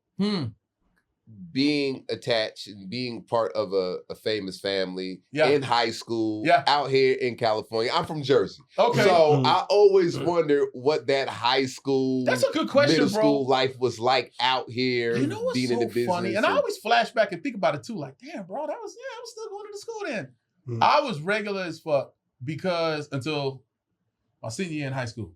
Okay. Yeah, when that trust fund kicked in, when they wasn't just taking half and I was paying all the rent shit, I was just like, oh, I'm trying to get a car. Yeah. Then I got the head cheerleader, everything changed. I was like, oh shit. Yeah, okay. but I was hella like Wild and Crazy Kids we filmed during the summer. Okay. It was only summer. One in school. So I wasn't in school. Hang with Mr. Cooper. I was 7 out of 13, so it was still like I wasn't in every episode. Yeah. Right? Until I graduated, then they made me a regular, then everything changed, and then so forth and so on. And then Smart Guy was fucking top of the world. But anyway, but school out here, I went to school with Alex Hannigan was in my class. There was a couple of stars. I can't think of everybody's name right now, but there was a lot of kids that did television, or their parents did television, or their dad was a this or that. So it was normal. Okay. It was never an issue. I was always in play production, and I was always the lead in all the plays. Yeah. You know, I even won one of the Shakespeare festivals that they did. Wow. They did these festivals every year. They did a fall festival and they did a so funny. Every story sounds like a movie, but it's serious. Every year I went to school. My brother actually won first place 9 years earlier, right? Wow. We had the same drama teacher. Wow. And shout out to Miss Horn. She changed her name to Miss Sweeney. And she taught us Shakespeare. It was crazy, bro. It's like fall was one thing. Fall festival. I remember so we do 2 festivals a year. I competed in each one, and each one I would go further and further and further. But I did like a group on like the third to last one, and the second one I did a 2-person scene, and we took like 4th place. And I was like, last chance, man. Fine, all right. I'm a senior in high school, so I chose to do a monologue, and I did half serious, half dramatic, and half comedy. Yeah, I did King Richard III for my drama, and I did Midsummer Night's Dream Bottom, where he turns into a donkey and shit. Yeah. As the comedy. And I remember I had so much shit, man. I would get hated on just because I was always like outgoing. Yeah. Right? I'm tall. You can't tell me shut up in the classroom. Yeah, nigga, yes. So my drama teacher hated me in junior high. Yeah. And I remember at the end of the year, when you like graduate from junior high or whatever, she gives out these awards and I didn't get one. And I'm like, I'm the only real acting. That's what I'm thinking in my head, right? So anyway, so flash forward, this movie shit, right? Yeah. 3 years later, I'm a senior in high school and I'm doing this monologue and I'm watching, like the cool thing is you know, it's a bunch of us in a classroom because it goes to everybody's school. And you get to watch the guys you're competing against. And they go one at a time. And everyone performs in front of each other. They don't clap or do anything. We're all competing against each other. We're just watching like, wow, this is good. And then there's 4 teachers that judge in the front. And then we all go to the auditorium and wait for our number to pop up. Yeah. And they go, our school out! We made it to the next round. So I was real excited. Yeah. So I get all the way to the last round. I get in the last round, and the teachers walk in from all over the school district to come sit and judge. And in walks this, but she had a little raspy voice. She's like, she's Gooding. Well, I can't be in here because I got to, recruit myself, whatever it is. I can't be a judge because I know this kid. She walks out, and I was just like, ooh, I wanted her to see this. I didn't think I was gonna win. Everybody in there was dope, and sure enough, everybody performed, and we went down there. And when you make it to the finals, the top 10 people all go on stage. And we're all on stage, and I looked at everybody on stage, and I was like, "Damn, I'm gonna make top 5." I've seen all these motherfuckers. I've seen all these motherfuckers. And a couple people went after I made it to. After they called 10th, 9th, 8th, 7th, I was like, "Oh shit." 6th place this school. Oh shit. 5th place. I was like, "What?" I made it to 4th. And they called 4th. Then they called 3rd. And I looked at the dude, this dude, like he ripped his face off and cried. And shit, like, he was the most dramatic. I was like, this is I was just like, congratulations. I gave him a hug. They said, and they said, but they said his name. And I went, oh shit. And everyone was clapping like, yeah, Omar. And I was like, oh, and now you perform. So after you win, you perform your piece in front of the whole school. And shout out to Cheyenne. I can't remember her last name, but Cheyenne. Her mom was Miss Parker. Miss Parker. Her daughter has the tape. If you're watching this, find the tape. I would love to see this damn tape. Because as an actor, I memorize stuff, and I can memorize damn near anything. Shout out to Bentley Evans for Family Time. 91 episodes of doing. Shout out to Bentley. 4 seasons. Yeah, shout out to Bentley. It's a class act right there. Straight up, bro. Learned a lot from that dude. It was first producing job for me, first script writing for me. Yeah. Wow. But he made, my memory is ridiculous now. Because of him. Oh my God. We would do scene. So I told you how long it takes to do one episode. Yeah. Not with Bentley. No, with Bentley. Not with Bentley. We would do multiple episodes a day. And it would just be like, learn this and let's go. And I remember when I was one time we'd learn everything, boom, boom, bam. Getting ready to film, and they go, oh, wait a minute, that actress ain't here. We're going to do this one instead. And they handed me a whole new scene. I said, what the fuck? I remember when outside, I was mad, bro. And I was like, how am I gonna memorize all this? I hate not knowing my shit. Yeah. So I went over it a couple times. I said, fuck it, I'm going to just call out line if I miss it. And the thing about acting is, for me, if there's blocking attached, it's easier to memorize. Right. You walk in, you sit down, you say something about the mic, sit down, something about the pillow, blah, blah, blah, your jacket, your shoes, blah, blah, blah, blah. But this scene, I'm supposed to be playing the video game, staring at the screen. I got no blocking or nothing. And it's a monologue. And she's back there talking and saying stuff to me, and I'm like, oh, that's because of this, that's because of that. I remember I was so pissed, so I was acting like I was in the day when my face was mad as shit. And we got through that first take, bro, I didn't miss a line. Whoa. I remember when it ended, I went, holy shit. That's some Jack And I looked around, and the people was like, yo, you just learned that shit right? I said, nigga. And I realized that it was Bentley, like the workload, memory, right? Yeah. But the thing is, I can memorize anything, but when the job is done, it's gone. Yeah. So we do a scene right now about us sitting here, blah, blah, blah, blah, and they say, and done, and we move on. Hour later, they be like, yo, we got to redo it. I said, well, then give me the lines. I got to relearn it again. I got to relearn this shit. So, I don't like to tell people I do Shakespeare. They're like, oh, could you give us a little Shakespeare? I'm like, I don't remember this shit. I don't remember it. I don't remember not to be. I'd have to read it and then go, I think this was it, but, So. So at school, and it was cool, but it did change in high school. I ain't gonna lie. I got a brand new car. What was the car? It was a Ford Explorer. Okay. Oh, I had that Joker for package. 1 month. I wasn't drinking, smoking. Speaking of drinking, Captain Kirk Jamaican rum punch. Shout out to that. Damn it, I just stopped drinking too. Okay, all right. I'm cleansing. I'm on that black oil seed, that black seed oil, that good shit. So I remember I had my car for 1 month, went to prom and after prom. Was just had my license and my car for 1 month. Was trying to drive home and fucking passed out of the wheel. Not from liquor, not from drinking, just because I'm 17 and I don't know that I shouldn't be driving this brand new car that's got Let's Get It On playing. The windows is up. I'm just cruising like, this is nice. No, nigga. I'm slow. Then I wake up, my seatbelt. Thank God for that seatbelt. Damn. I'm being choked by the seatbelt. Shit's flying all over the place. I was like, oh shit. Damn. I pull over to the side of the thing. Dude jumps out all mad. He sees a kid going, I'm sorry. He goes, oh, my neck. My neck. I said, hit with the bullshit. I said, here we go. Oh, man. But then, but God was good. I got me another car right away. And thank God for insurance. And the residuals didn't hurt either. But it was good. So go ahead, Pops. Okay, what I was going to ask you, because you have a wealth of material, like body of work. Yeah. So what I'm trying to do is connect the dots with when you started and started to pop. Where was, like, when did you actually start as opposed to when you popped? Like, okay, now I'm like before. Okay, how about this? Before Wild and Crazy Kids, like you in the business, like how long did it take? Well, that's interesting. So it's like this. So 9 years old. So this is the story. My brother was an actor. He already knew what he wanted to do. Right. Like we're still living in the car. We coming down the hill from the high desert through Orange County. We finally settled in Toluca Lake, right? Okay. So then my brother's got an agent. Now he's going out on stuff. He's getting Brit roles here and there, blah, blah, blah, blah. He may have been at it for about a year. He's done this role, that role, blah, blah, blah. And then he takes me with him one day to go to see his agent. Go run in there and grab a script for me. I go in there. And I'm like, I'm here to get up a script for my brother. And I'm smiling on his And then she's like, oh my God, look at you. He's smiling and shit. Are you an actor too? And I was like, no. She's like, you want to be? Wow. No, it was that simple, bro. And I just went, and this crazy thing, bro. I swear this. The night before, now I'm not thinking about my brother. I mean, it's my big brother. You always want to do what your big brother do, that type of thing, right? But I'm watching Star Search. Remember Star Search? Yeah, of course. They had a kids version. Yeah, I remember the kids version. I was Star Trek watching Kids.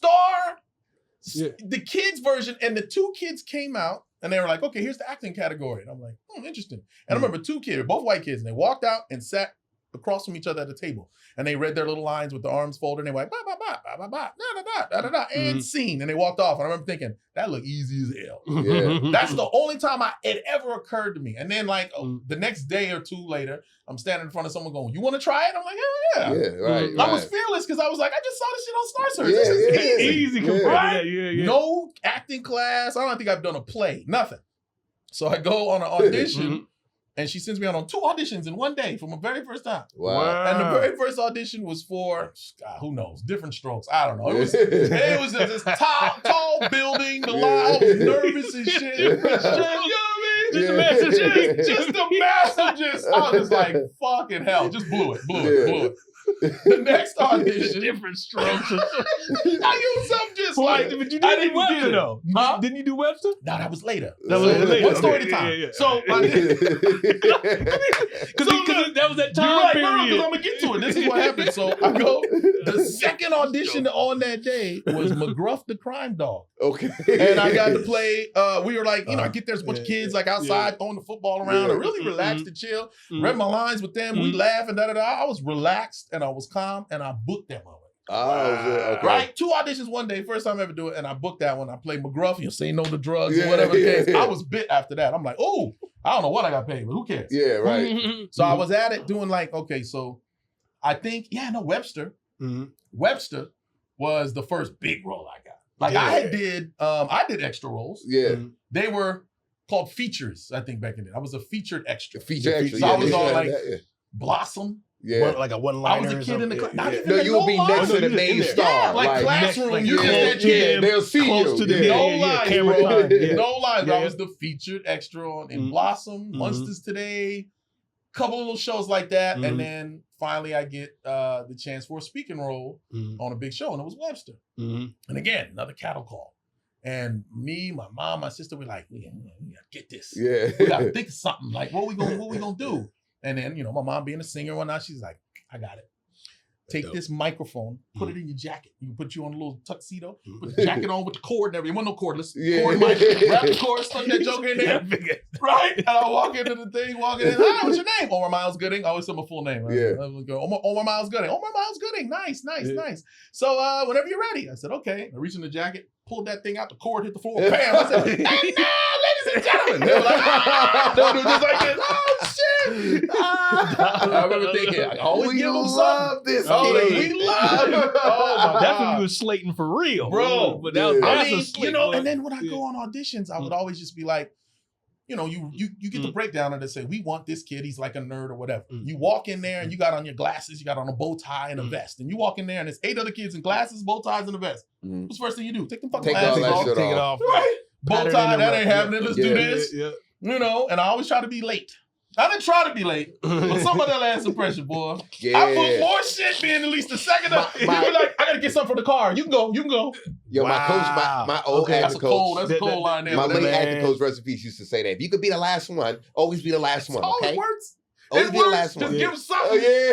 And then you gotta have just something like, okay, wake up. I know y'all seen a lot. You ain't seen this. man. Watch this. Right, I right. king of working room. That's why I hate self tapes because I can't You see. can't. Like, I'm like, you come don't on, I know gotta when do work. is it being seen. Bro. Being said. I just booked. I got signed as a Disney dad right before the pandemic. No, right during the pandemic. Right towards the end of the pandemic. It's a show called Saturdays out in Chicago. Yeah. This was the birth of my stand-up comedy run, or career, I should say. Yeah. Because we just get signed, right? Disney. Now I've been on Disney because I did Smart Guy. Smart Guy, right? Smart Guy was a WB show. Yeah. Of course. It ran 3 years on WB, and then Disney picked it up. Sent us out to London to party and shit like that, and relaunched it. And that's when it became a big show because everybody on Disney. You know, a lot of people saw the We Black Network. And then, but I wasn't signed to Disney like that. I was just getting Disney checks. This is the first time I actually signed a Disney contract. This was like I said during the pandemic.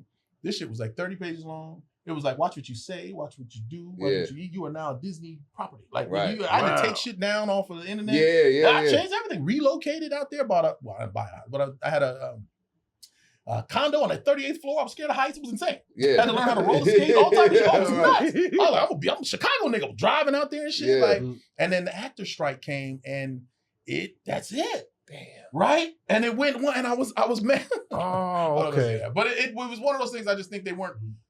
I just figured, can we talk about it, man? I just feel like you got to treat this shit like it's just a real person. Hollywood it's just one of them motherfuckers. You piss them off, they react like a human would. Be like, fuck this nigga. Yeah. You got all these actors out here striking and shit. Motherfucker, you got a job. You know who didn't want the actors strike? Working actors. Right. We were pissed. Right. We gotta stop. And everybody out there, I'm looking at who's on this picket line. Let me see how they get your ass. My sister was out there, I'm out here every day. I'm like, get your ass off that curb. You look like me and my brother in the dress. Bitch, get off the curb. Hilarious. They gonna think you one of us. And sure enough, they didn't pick my shit up. Because it's crazy. Because she know I was mad. She do stand up too. She gonna tear me up for this one. But I was mad. So I'm just like, damn, man, I know what the fuck. But it did work. Now, it worked anyway. Yeah. Because the residuals changed. The shit. Now, when I signed this deal, I'm on Disney and Disney Plus. Oh, nice. Disney Plus. I'm like, what? They're showing this show like 7 times a week. It's crazy. I'm like, oh, the residuals is nothing. They're like, not with this contract. You're not gonna see residuals for like 5 years. That's why your salary's so big. I just got a residual yesterday. I was like, oh, it was actually pretty good. I was like, thank you. That's because of that actor strike. So thank you, all you motherfuckers was out there striking. Thank you for standing out there. I said, what the fuck?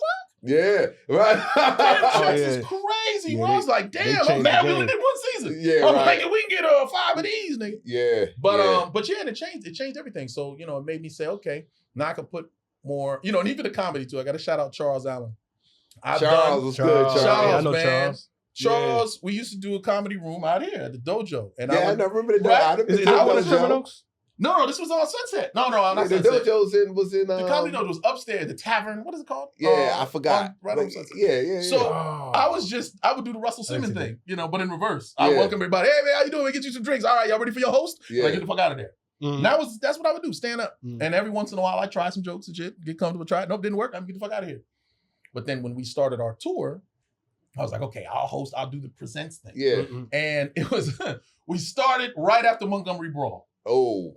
Remember the Montgomery Brawl? Yeah, so I had some. So the Montgomery Brawl, his brother gets jumped by the white dudes and throw the hat in the air and all. Oh, okay, that one. The Montgomery Brawl. Damn, how many happened in Montgomery? Oh, yeah. So I reenacted that shit by going up. I had a white guy go first. White guy does his routine. He kills it. He says, make some noise, Omar, good. And I walk up behind him and I go, all right, man, go out that way. He goes, no, I want to go that way. I said, I'm going to go that way. He said, I want to go that way. And I look at him. I said, cut the music. I take my hat off. I throw it in there. Yeah. Everyone falls over that. I had the white shirt on and the black shorts. The same shit as the dude. And I got all these jokes about Aqua Boy and all the other motherfuckers, you know, and the swimming and the fighting. You know what I mean? So, but that was just my opening 5 minutes. And then are you ready for your host? Right. But then in each segment, before I go back on, I had a couple jokes. I'm going to try this one. I'm going to try that one. Try that one. And at the end of the day, Charles was like, you ready? You should do a whole set. A whole set, yeah. And I said, fuck no. Yeah, that's exactly what I told him. And then I went to sleep. And I woke up.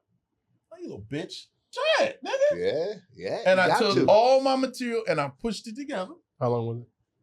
So here's the thing. So I said, all right. So we do the same routine. The white guy goes up. He does his thing. I do that. Boom, throw the hat. I go through all my material. And I got to the end and I was like, all right, y'all, that's my time. And they went, oh. I was like, oh, shit. Yeah. Right?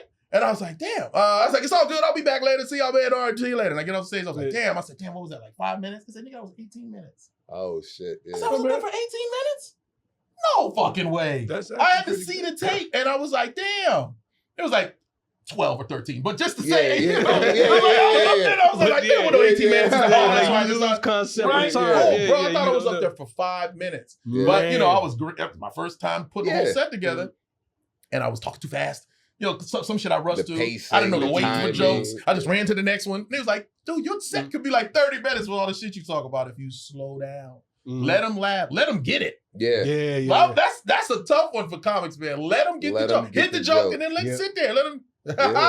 Sometimes it take a minute. They don't laugh right away. Sometimes you gotta go, oh shit, that's funny as shit. Let them laugh. You know what I mean? So I had to learn something. I turned to a damn near alcoholic because I would take a drink just so I could slow my ass down. Oh, okay. I was like, ha! Yeah. There's nothing wrong with being high energy though, man. No, my energy's fine. I had to. It's a technique. Slow down. That pacing is everything. Good high energy cadence. But I got fast tracked because I had a name. I have a name. Yeah. So these promoters, you got to think about these small towns. They want to see you. They want to see Omar Gooding. That time, I think within that same time was my first time doing it, right? A couple people were like, hey man, yeah, but no one said anything about my set. I would get off and they'd be like, you baby boy.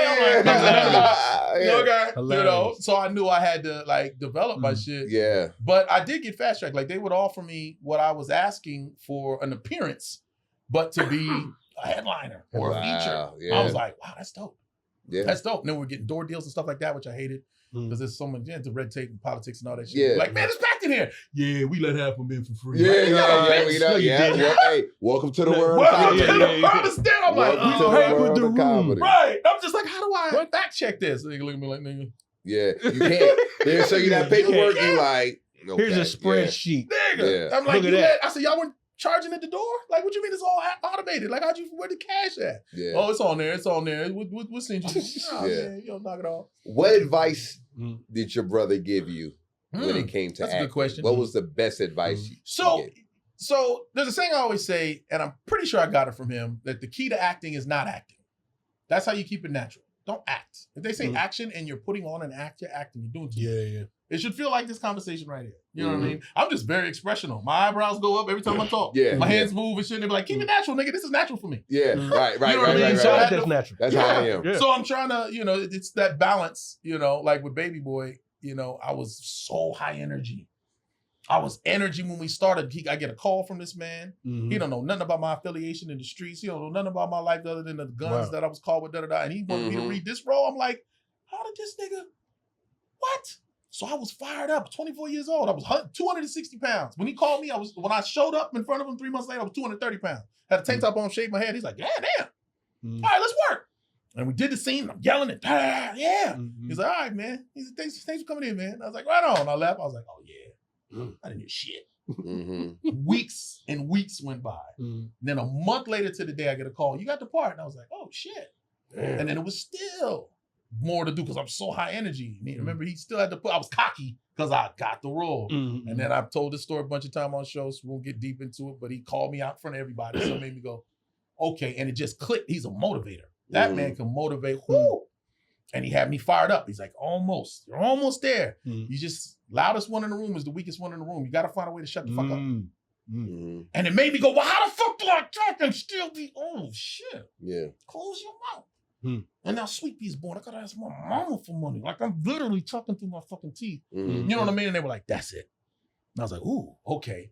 So the key to acting is not acting. It's just that after I got the role, I was just living for 6.5, 7 months. You know what I mean? We was really smoking weed in between take, really drinking, really doing push-ups and playing dominoes. Yeah. We was in the hood. We just seen, we shoot Snoop, bop, bop, bop, bop. I was like, what'd you say? I said, fuck you, blood. I was like, ooh. We are really out here. All right, are we done? How many how long was that audition process? Or how many? It was one. So the one. Bro, my mom was still my manager at the time, my momager, right? And John Singleton called her directly. And he said, I made one of your sons a movie star. I'd like to make your other son a movie star. Wow. Can I have his phone number? She said, no. And she said, here you go. And then he called me up, man. I was just like, yeah, man, I got this script, man. I think you should check it out. It's called Baby Boy. I'll send it to you, whatever. And I read it and I said, how the fuck did you see me in this? He says, I saw you in a movie called Freedom Song. You know what's so crazy about that? It's one of these, so many things that look, God is everywhere. So I auditioned, King of Audition Room, for this movie called Freedom Song about the first sit-ins in Mississippi. I know I can do dramatic roles. I won in a very competitive high school in Hollywood, first place. I watched this guy. I was like, this motherfucker had to win. I'm better than him. Wow. Couldn't believe I won. So I knew I could do both, right? But I auditioned for this role and I do the room. I worked the room and they're like, thanks for coming in, Omar. That was great. All right. I'm left there going, yeah. What they say? You did not get it. I said, you mean they're thinking about it? They're like, no, they cast someone such and such. So such and such gets the role and they're out filming in Wilmington, North Carolina. Such and such gets into a fight at a bar. Oh. Actually gets punched in the face. Oh, man. Falls down, eyes swole up, but he didn't lose his job. He stayed, went to work. Yeah. And was on set the next day. And I know this to be true because every actor that was on there told the story over and over and over again. Right. And he's on the set and the guys that he got into a fight with, it's like an outdoor scene. They drive by and they do one of these at him. That man got on a plane and left and went back to LA. Got scared. Shit. And they called Omar Gooding. Wow. They said, hey, remember that role? You got the role. I said, y'all been filming for 2 months. I got it. You know what I mean? And then when I'm on set, they're like, man, good job, man. Good job. I'm sitting there looking like, what happened? Such and such. You know what I mean? Yeah. His name was a little more famous than mine, huh? Yeah. And then that's the movie that John Singleton watches. Wow. And says, I'm sending this to, They always say, Tupac was supposed to be in it. Yeah, well, you think that would have been dope? I said, I wouldn't have been in it if Tupac was in it. Right. God works the way he's supposed to work, Yeah. Yeah. And he killed that role, though. Thanks, bro. I had so much to prove. I know you did. So much to prove. And you know what's crazy? Me not even knowing you at that time, I know you did. Oh. Based off of the previous roles that you had, I was like, his mind. Forever grateful to this dude. Because we weren't getting taken serious for these roles. Like the whole thing that happened about Freedom Song, I would audition for roles all the time. A lot of my fellow actors from the 90s, the Jaleels and all of us were like, man, we go audition and we can do this. And they go, yeah, you did good, but you're the comedy guy. Like, you know what I mean? We'll go with this guy. We was losing a job to rappers. They were just giving rappers the job more than us. Just like, nah. And John Singleton took the chance, like, but that's what he was famous for. Right. He'll take rappers and make them actors. Unknowns and make them actors. Yeah. Or some guy from Wild and Crazy Kids and hang with Cooper and Smart Guy, and now he's fucking Sweet Pea. Yeah. You know what I mean? Yeah. That's what he would do. So that was God. But my favorite role, or one of my roles that I feel like you killed, was the series you did on USA. Playmakers was Playmakers, bro. Yeah. Oh man, I love doing interviews because I get to go back and relive this stuff, and I don't think about it all the time. Yeah. So when I did in high school, right? I never got to play sports. I was always an actor. Yeah. That's just what it was. I love football. Always been physical. Always been a bigger kid. Right. And I want to play tight end. I want to go bam, hit block, hit him up, turn around, catch it, boom. So I was like, football. Very first day, high school, I remember the coach was giving a speech. And they said, I know this is the first day of school, especially you freshmen, but practice starts today. Tryouts start today. We'll see you after school. And everybody walked off, and I walked up and said, I'm filming today. Get your ass out of here. You know what I mean? And every day I could, I showed up. I tried, and he just was like, bro, if this is not what you want to do, fuck off. So I never got the chance. So then flash forward after, and listen to this. So we do Baby Boy, right? Baby Boy's in 99. It comes out in 01, I believe, right? Yep. But I'm a TV actor. So I'm booking TV stuff. Yeah. I finished Smart Guy, then we did Baby Boy. Now we're waiting for it to come out. Nobody knows how good or bad it's going to be, right? So I got pilot season. So I book another pilot. I booked this pilot called The Misadventures of Fiona Plum, where I play a warlock. My head shaved, fresh off Baby Boy, and I'm it's time to switch back to comedy.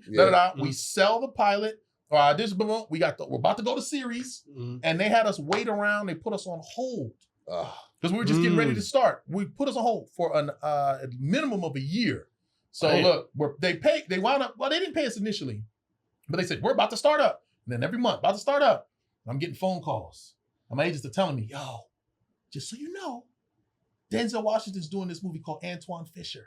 And he called about you. And I was like, oh shit, when do I get to see him? He's like, you're under contract. You can't even read. You can't do nothing. Damn. A couple months later, hey, you heard Eminem? I'm like, don't, just what? Yeah.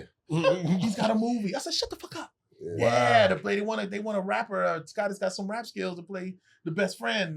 We know you like rap. I was just like, why are you telling me this shit? Yeah, Man, yeah. I don't want to know. Mad. Yeah. Right? And then we get ready to film The Misadventures of Fiona Plum. No one's ever heard of it. Why? Because it never went into production. Damn. They just paid me, I don't know, probably, depending on my rate then, it was over $100,000. But it was just like, here's your check for the whole season. Sorry for go holding nowhere. me. Yeah, right. No, this was after. They held me up, missed out on all this shit. And they go like, well, here's your check. And I was just like, God damn it. Yeah. And now it's back to the grind. And I'm like, now I'm really fired up. So I'm like, fuck, I done missed out on these movies. They probably think I'm weirdo. Yeah. Because I'm missing all these opportunities. Like, Tyrese, everybody's working every day. Yeah. I'm just like, I'm sorry. Like, sorry, what? Yeah. So I had an audition. Dig this. I get an audition for this movie, films out in New Orleans, called The Playmaker. And I get to play the bad guy. I'm like, ooh, this is tough. I had cornrows shit. And it's me and the defensive tackle for Miami, JT. Y'all remember Taylor? I can't remember my name. But anyway, he plays like my henchman, right? And then Boris Kojo was the lead, right? And then he had another dude. So me and him, like Boris and JT were the same size. They looked like fucking twins. Yeah. And then me and it was another cat that we were beefing with, right? And I remember the scenes that we filmed, they were powerful as fuck. Like Zoe Saldana was in this. Oh, wow. Yeah. Zoe Saldana was the female lead. She played the girlfriend of him. He played this top football star. The whole storyline was like, something happens, I'll tell you what happens in a second. And then he leaves football and then tries out again like years later as an adult. And then he winds up making whatever and so forth and so on. So the big game happens and I'm the linebacker. And I go to tackle him for the game-winning touchdown. He stiff arms me into the fucking floor, clowns me, gets the touchdown. They happy. I'm pissed. Fuck you, motherfucker. I'm screaming at the nigga. JT's holding me back. I'm so fired up. I'm lifted off the ground in full pads, yelling at this motherfucker like, I'll kill you. And they were like, all right, get cut. So then the next scene, we're all hanging out at a party and shit, but I'm like the thug nigga, so now I got my heat. And I just go to kill this motherfucker. Yeah. I'm like, fuck you for embarrassing me. And I go to shoot him. They take the gun, wind up shooting me, and Zoe Saldana is standing behind me. We both get shot, and we're laid out in a pool of blood and shit together. And I was just like, man, this movie going, woo! Yeah. I can't wait for this shit. We filmed this shit for about 6 months. And what happened was, there was an NFL star, the main name was, I don't know who the hell he was, that was financing the film. Okay. He didn't know how movies work. Sometimes you need more money. He don't ran out. I'm giving you $1 million. All right, you want another what? 100,000? Okay, fine. Now you want how much? You know what? I'm not giving y'all no more money. Yeah. So we were stuck waiting to get more money, trying to buy, and never finished the film. It was called The Playmaker. So dig this. I stayed out in New Orleans for another like 6 months, waiting to see if it would start up. Never did. Moved back home. Got back home and immediately got a call. Hey, so they got a series called Playmakers with an S. And this movie was called The Playmaker. Right. I'm like, gotta be divine intervention. This gotta be, I gotta book this shit. Yeah. And that was one of the best experiences of my entire life because I always wanted to play football. Yeah. The movie was cool and all, but I got the full experience, bro. You want to talk about some surreal, crazy shit, my nigga? Imagine being an actor who always wanted to play it, and I think, well, shit, if I would have maybe, what else would you do? I would have played sports. I'd have tried to, shit, I'd been a football player, man. I could have been a star. I wonder what that was like. I got to experience what it was like because we filmed this series for ESPN that's right. in Toronto. Yeah. We were in Toronto with the real NFL players. Look, I got in such shape during that when we first filmed the first couple of scenes, there's this famous scene where I race Russell Hornsby, and I race him, and I look out, shout out to Russ, and I look at him and I laugh, we race, boom. Russell used to run track. Yeah. I'm a nigga that used to be fat. Like, there was no way I'm supposed to keep up with this nigga, but he was good at acting, like, I just beat him and he'd pull up. And I remember we shot the first scene and it was brutal, bro. We were running the full 40-yard dash over and over and I over. remember that. Not like 2 feet and stop. No, they would make us run the whole fucking thing. I remember the last take, bro. They were like, After this run, I was like, son of a bitch. Right? And I remember a couple of the athletes. Now, we filmed this in Canada, so it's the CFL. Yeah, right. The CFL players that are all the extras and shit. Right. They told us from jump, never say NFL in the interview. NFL already doesn't like this show because they hate all of the storylines that were true as fuck. That was true. But it hadn't hit the scene yet. Yeah. We talk about The steroid use. The The crazy thing about it, this was really well done. It was ahead of its time the way it was filmed. So if you get a chance to watch it, you watch it now and be like, damn. Like this shit was really fucking good. I remember the first episode we watched, we all went, holy shit. That's what I said. Yeah. This shit was really good. We could curse and shit. So we were saying like shit and ass on ESPN, right? But they were telling us that we could do this. But anyway, so we had these athletes that are with us. And I remember a couple athletes leaned over and said, bro, they killing y'all. We don't run the 40 that much. Damn. We do it a few times in rest and ice and stretch and shit. They killing y'all. And I remember the last take, I remember I was still running and they were like, and they're on the bullhorn. Because this shit, where the big ass stay? They're like, oh, wow, okay, we needed one more time. I remember I said, fuck no. And I yelled, right? And I knew I had to do one more time. And I swear to you, I did the last time. And right when I got to the end, I felt a pop, pop, pop. Both my hamstrings. And I just slid to the floor. And I was like, well, you ain't getting one more, motherfucker. That's it. Shouldn't have got that. And I soaked with the Epsom salt and bounced right back. I was like, yeah, this is crazy. And the ice them young legs. Young legs, bro. 24, 25 years old, bro. I was like, look at this shit. And I got in shape during the filming of this. So a month into it, the producer's gonna be there like, you looking pretty good, man. Yeah. We're gonna have to reshoot some of the early scenes. All right. And I was like, as long as it ain't the 40-yard dash. They're like, you know it's the 40-yard dash. Motherfucker. Damn. But it's a dope ass scene when you watch it. Yeah. I'm I doing remember push-ups that. and shit. That's how I do. You know you're getting old. You remember the shit you used to do. I was like, wait a minute. It's like trying to dunk or some shit. I'm doing push-ups and then he goes, it's in the script that I do push-ups and he walks up to me and I say, what? And I push from the ground and jump all the way up. And I'm like, what'd you say, nigga? I remember reading it going, ha! Good luck. But I did this. It was crazy. And I remember and I pushed, boom, I jumped straight to my feet. And I was like, what, nigga? Da, da, da. I was like, man, I remember that shit going, man, that was the shit. But anyway, so we're out here. Giving y'all the dirt. So we're doing this series. Right? We're all getting paid. Pretty good pay. And we're in Canada where the money's extra. Even then, it was, your bank account say 1,000. This shit was like 2,500. Right. You got a little extra in your shit, yeah? So I'm out there, but I'm by myself. Yeah. I'm single. Yeah. And I don't know how, and the women are... I already know. Bro, it was like in the daytime walking around, they looked like they were going to nightclubs. And they were I was just like, what the fuck? Yeah. But they wouldn't talk to you. And you're just like, what the fuck? And I'm just like, I'm Hollywood. I don't know what the fuck. And I went one time and said, fuck, let me talk to her. I said, how you doing? She's like, me?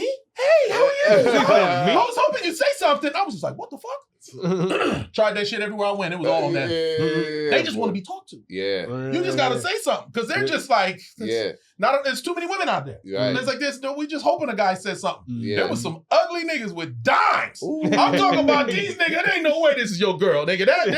That's your girl, nigga. He just said hi. That's all you gotta do. All he did is just say, what's up? They just seemed like, okay, they was ugly. But it was one of the things I was just like, yeah, nigga, that's really you. Like, she looked like a model. But then the show became a hit while I was out there. Yeah. And not only, okay, cool, you can approach girls and all that shit, but then I started getting the star treatment out there, but it just was just a little bit more, because it was still ESPN. And in Canada, I don't know how much they watch ESPN, but we go to bars and go, oh my God, I can't wait to get on. Brother, I got home.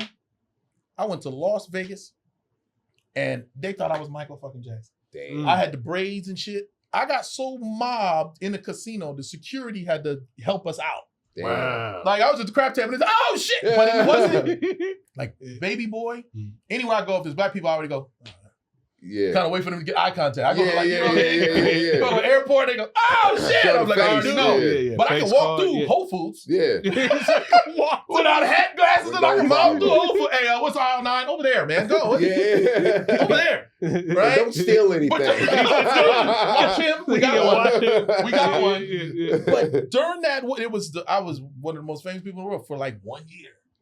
It was one season that we went. And then like the summer after that, I was getting approached by everyone. Damn. Asian. Oh, the DH. ESPN was everywhere, bro. They couldn't speak English. Oh, God, people crying. Take a picture. I was like, what the fuck is this? They want to touch. Oh, it was amazing. But it was so fucking fun. I mean, Toronto, Shout out to Toronto. I haven't been back since. My friend told me, I was out there. They still got your poster up, one of the bars. I'm like, oh, That's shit. dope. I feel like an old NFL hero, man. So let's fast forward to, you said one thing that stood out where you was saying, even with your rap, when they was saying, talk about what's really happening, all this, the regular bars and metaphors. That's how it kind of related to comedy as well. You know what I mean? You can use that same thing when you just stop just doing jokes and really start talking about what's really happening and what's really going on.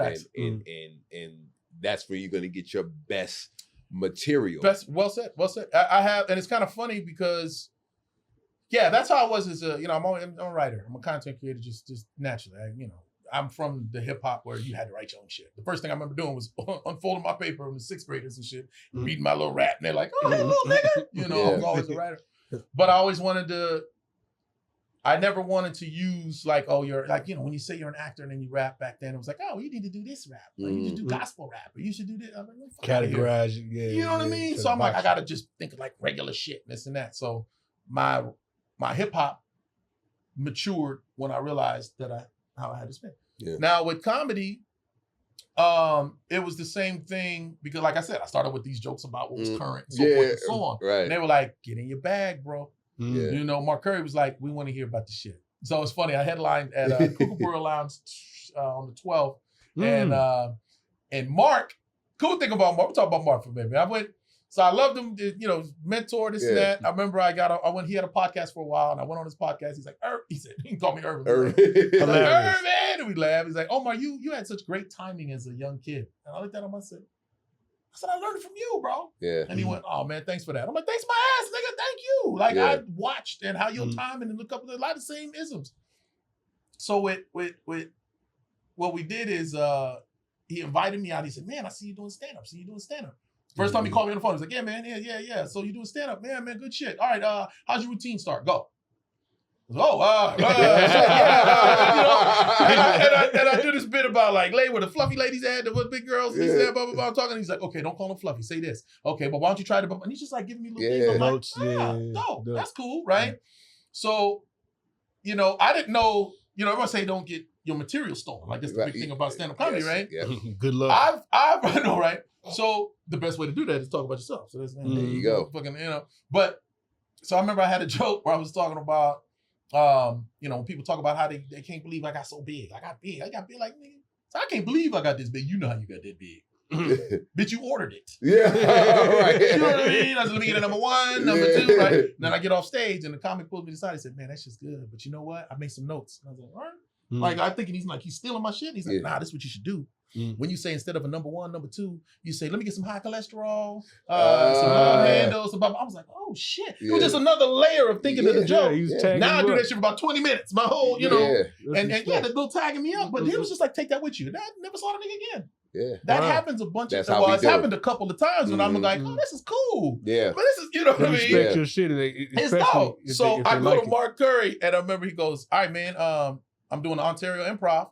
Pull up on me, get there, and I'll let you do 5 minutes before I go up. I was like, fuck yeah. So I'm driving, and I'm late. By the time I get there, it looks closed. Like everything, so I don't even the entire Ontario Improv. That motherfucker, I was like, damn, knocking on the thing like the fuck? Yeah. And they opened it up. Oh shit, Omar, right? We tried to wait, man, but Mark, he was a tight ship. Yeah. We had to put a guy up. He's up there now, and I was like, fuck. And I got there, and I'm sitting. It's the last show of like 6, packed. I'm in the back going, damn. Mark's bad. And this nigga. Wow.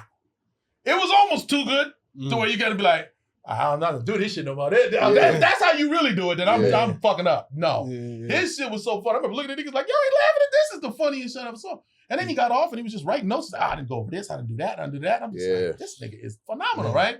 So then he goes, I invite him down to my shows. I'm like, well, I can't wait to show him my shit. And he goes, the night before, he says, man, let's go to the comedy store. I'm like, cool. Belly room? He said, yeah, we do belly room. Just gonna go up and, work some shit out. I'm like, cool. He said, meet me on Ventura. Met him on Ventura. He said, hop in, nigga. He said, leave my shit to hop in. Oh, cool. I jump in the car with him. Pull up to the belly room. Belly room's cool. Walk up in there. Mark Curry, nigga. Oh, shit. Then walking up. And I had done the room too a few months back. So they saw, I was like, oh, what's up, man? You going on tonight? I said, don't that me with a good time? Shit, I'll get down, We get up there. And I go, shit, I'm thirsty. And they go, the bartender comes out. I don't even want drinks. I go down and get a drink. I walk back up the stairs. As soon as I get up the stairs, like, you ready? let's go. Shit. So I walk to coming to the stage. Y'all know this nigga from Omar did it. And I walk up to the front and Jordan Lucas and 5 security guards are in the very front row. Now, y'all know Jordan Lucas is a very big, dope hip-hop nigga. This nigga is phenomenal. And he's got 4 bodyguards in the front row of a comedy show. Vests, just not smiling, just looking at the crowd. Like, I dare you niggas to laugh. I'm like, this is what the fuck we performing in front of? But I do my thing and I rip it, I do good, and we get off. Oh shit, good shit. And then Mark gets up and shuts it down. Of course. Oh, it was phenomenal. He shuts it down to the point where they still had more people to do. When he got off, it was like, all right, see y'all later. It was a drop-in. And it was like, it was over after that. And we get off and we walk outside and Joyner comes out. We start chopping it up and talking shit. And I got to meet the dude. We talked, exchanged numbers, invited him to my show.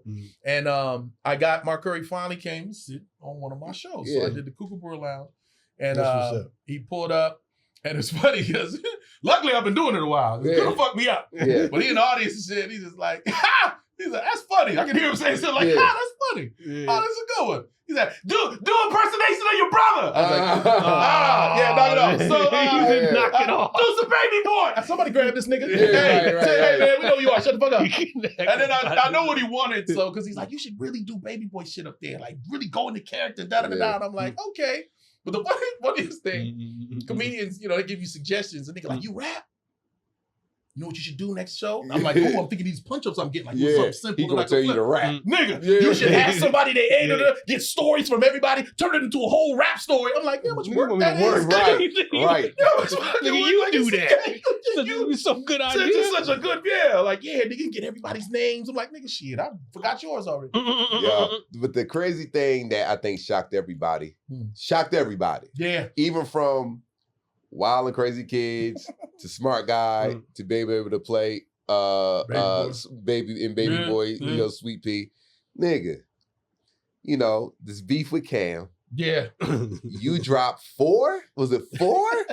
4 diss tracks. Diss tracks. But the thing about it, dog, they were fire. Yeah. Like, you really, like, so how did it start? What made you... Like, I mean, so here's the thing. Because you gotta know the full story to really get it. And I like telling the story so people get it. Because a lot of people just jump in late and hear like the last song and be like, damn, what the fuck is wrong with you? What did the nigga say? That's all he said. Like, what do you do? And I'm like, there's levels to this shit. Like, I'm a storyteller as always. Listen. Yeah. The timing of it was interesting because, for one, I met Cam. I know Cam. Right. We did a movie together. Shout out to Cam. Yeah. My nigga. So we did a movie called Percentage. Okay. It's a good movie. Yeah. Wasn't bad. It was after Paid in Full. Okay. Like, it's a stretch between Paid in Full and this. So he was like getting back into let's do the acting thing. You know what I mean? And it was kind of like with Baby Boy where I could tell, he was like, John Cena was like, all right, I need somebody with some chops up against Tyrese. I mean, he did his thing. Tyrese did his fucking thing. But let's, surround him with some, some vets and really blah, blah. So it was like, okay, we got Cameron here. We need, come on, Omar, be the Baby Boy. Yeah. Do that for him. do that for him. Yeah. And he's like, it was so funny. I'll never forget. Like, my hair was bald. Right. My hair was bald, but we were in New York. So it was like the New York version, in a way, of Baby Boy. And I had the hat that said New York. And I remember I tried to take it off in one scene. They were like, no, you gotta keep the hat on. I said, why? It's like, because you the New York nigga. Yeah. We need you to let people know. I'm not doing no accent, son. I'm not doing it. No, nigga, just talk how you talk. Put your fucking hat on. That's so funny. But the movie, if you get a chance to see Percentage, it's a good film. It's me, Cameron, Ving Rhames, right? I know the movie. Come on, Macy Gray, right? Oh, wow. So check it. So now, flash forward 10 years later. So also on the thing. Now, I've worked with a lot of rappers. I won't say a lot of rappers, but a couple big ones. Yeah. But I've never done music with those rappers. Yeah. Done music with some rappers like Sebo and some other cats like that, local talent. But, Snoop knows how I get out and be like, yeah, nigga, we get one nephew. I'm like, all right, nigga. Yeah. Sooner or later, nigga, you better come on, nigga, And Corrupt, and Roscoe, like all these niggas know I get out, but they just kind of like, you acting, nigga, what you do, you know what I mean? So I remember we did Percentage, and it was the same type of shit. Like, this is fucking camera, I know what the fuck it is. Yeah. And I'm like, yo, nigga, I spit too. You just like, oh yeah, word? Yeah. Word. You gonna go over these lines, nigga? Right. I was like, let me send you something. He's like, yeah, I said it, nigga. So I sent it to him. That's it. Next day at work, you know, he goes, yo, I heard your music. I was shocked. Yeah. That was his whole statement, and that was that. And I understood exactly what it meant. Right. I'm not looking for, yo, do the shit, let's go do it. No, he just went, I was shocked. Yeah. So he knew what time it was. Yeah. I pressed it a little more. I was like, yo, let me send you a beat, nigga. Let's rock something. I called my nigga like, give me some shit, nigga. I still remember the beat in my head, nigga. It was crazy ass beat. I was like, send it to him, and you know, none of that. So that was that. So anyway, 10 years later. 10 years. 10 years later. Exactly 10 years. ...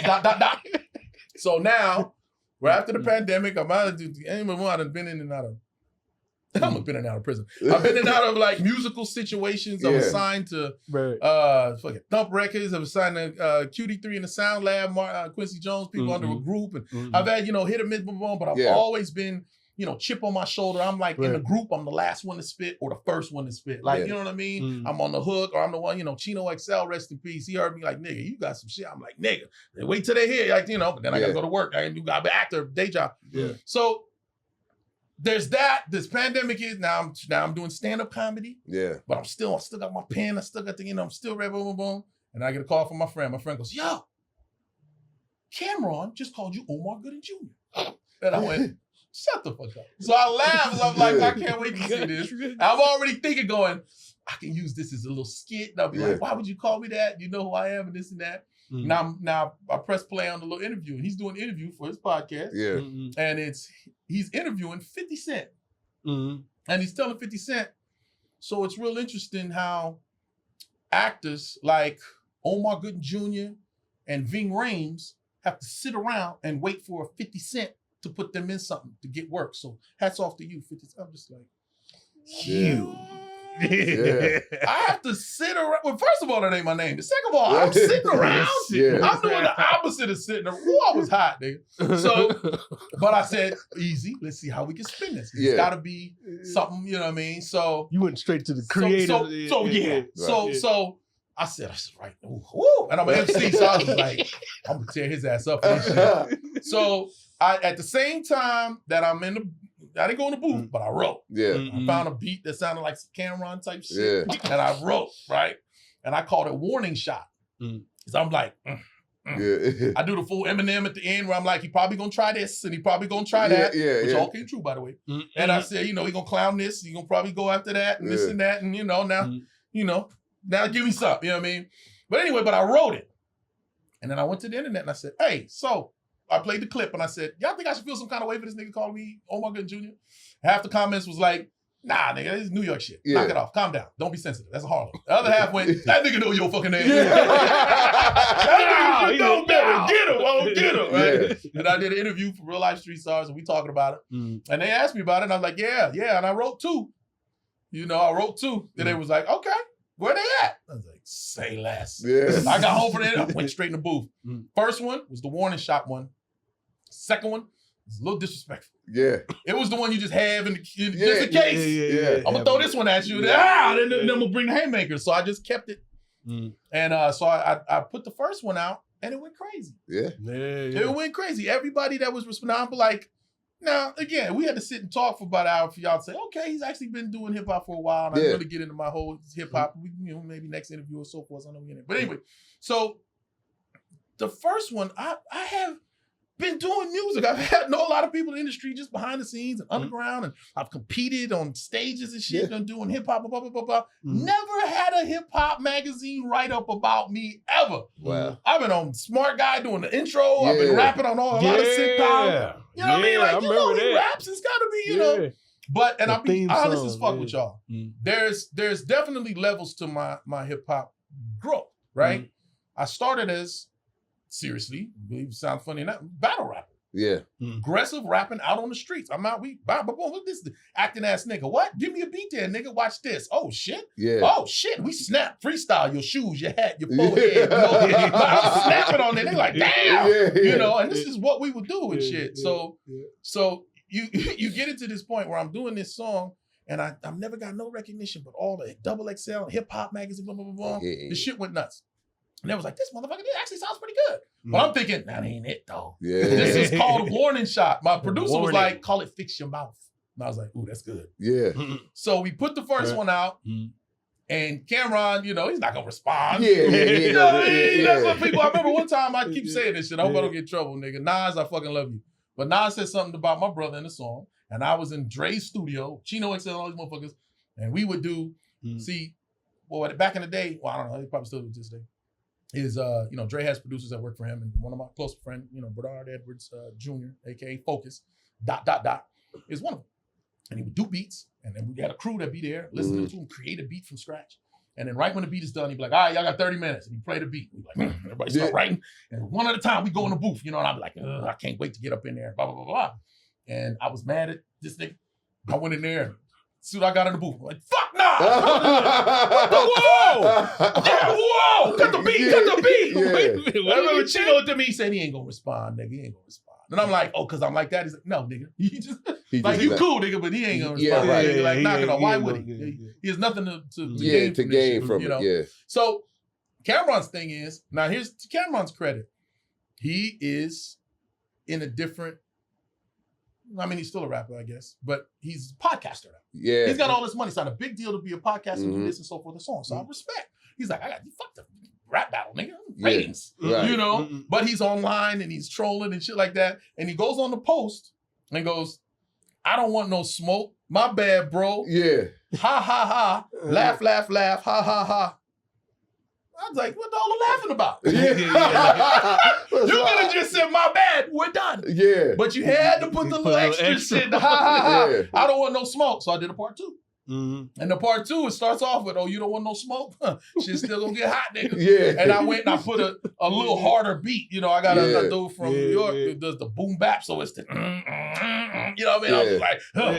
And then I gave him the part 2. And the part 2 was okay. Like hip hop, the culture was already paying attention. It didn't go viral like the first one. It just was something that made everybody go, oh shit, okay, this nigga can do that type and this. First one was cool. That's second. Like my hip hop heads go, that second one, nigga. But the first one, you know, and then my niggas that tell me the truth was like, nigga, the first one was a better record. It was shock and awe, and you really laid it all out there. The other one, you was getting a little aggressive and so forth and so on. I said, all right, so I'm done. Then this nigga goes on this podcast. Now, this is the thing. I've done 4. But I'm taking you through the whole story so y'all understand this. I'm not just sitting at home going, let me write another song against this nigga. No, the phone will ring and they say, he says this.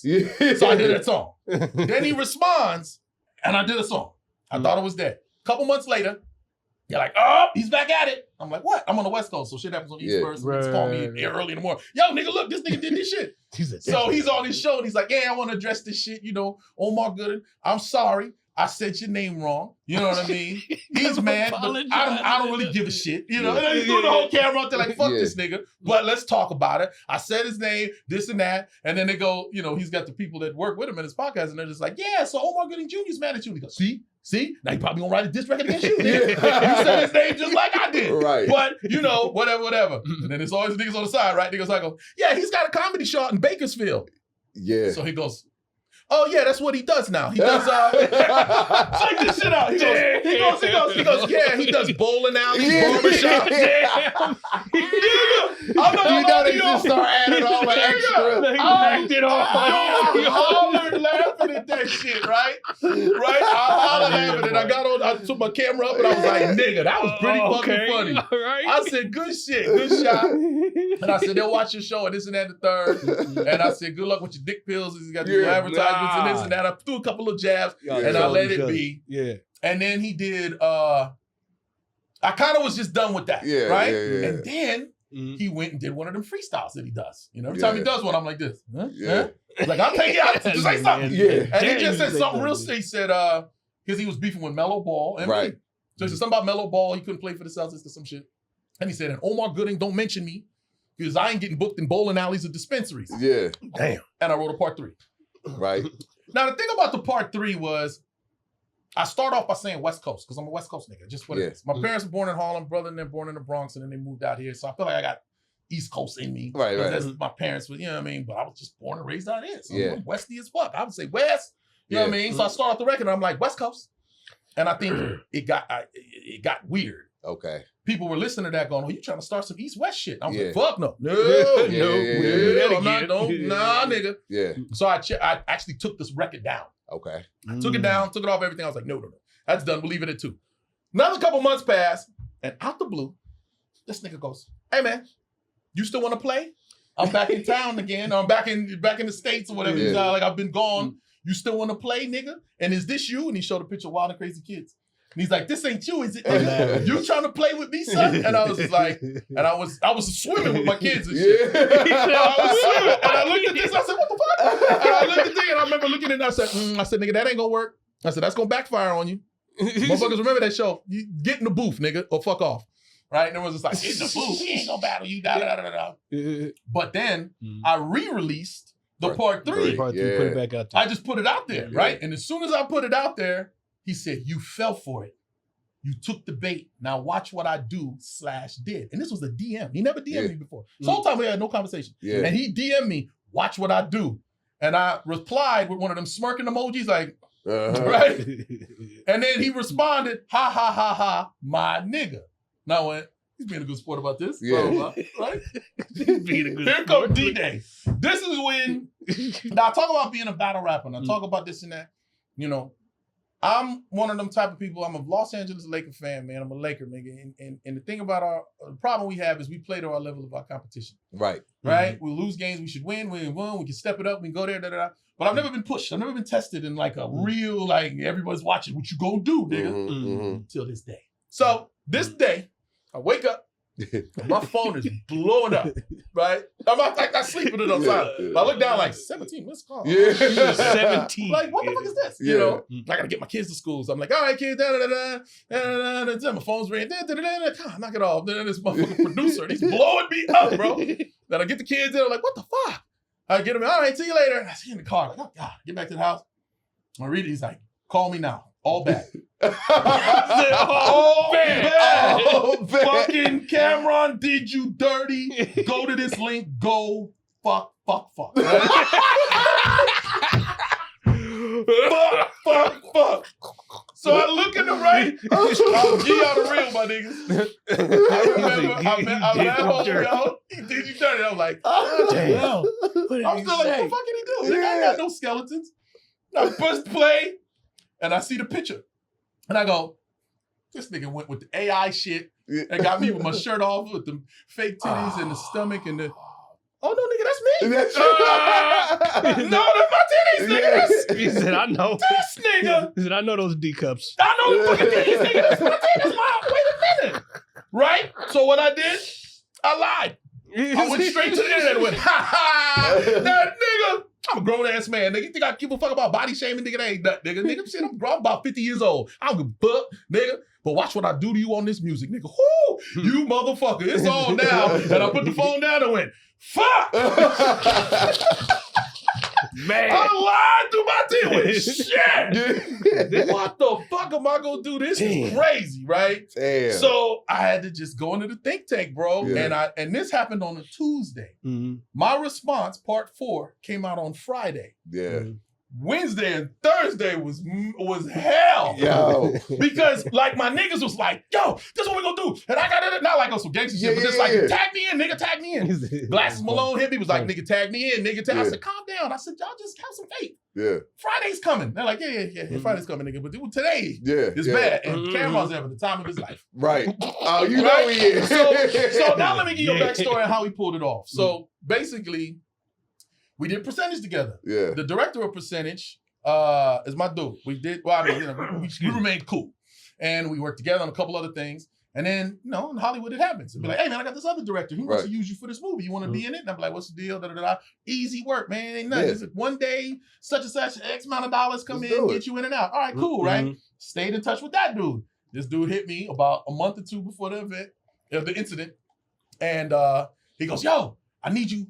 Quick, one favor, man. I need you for one fucking scene. I was like, one scene, nigga? He's like, one scene.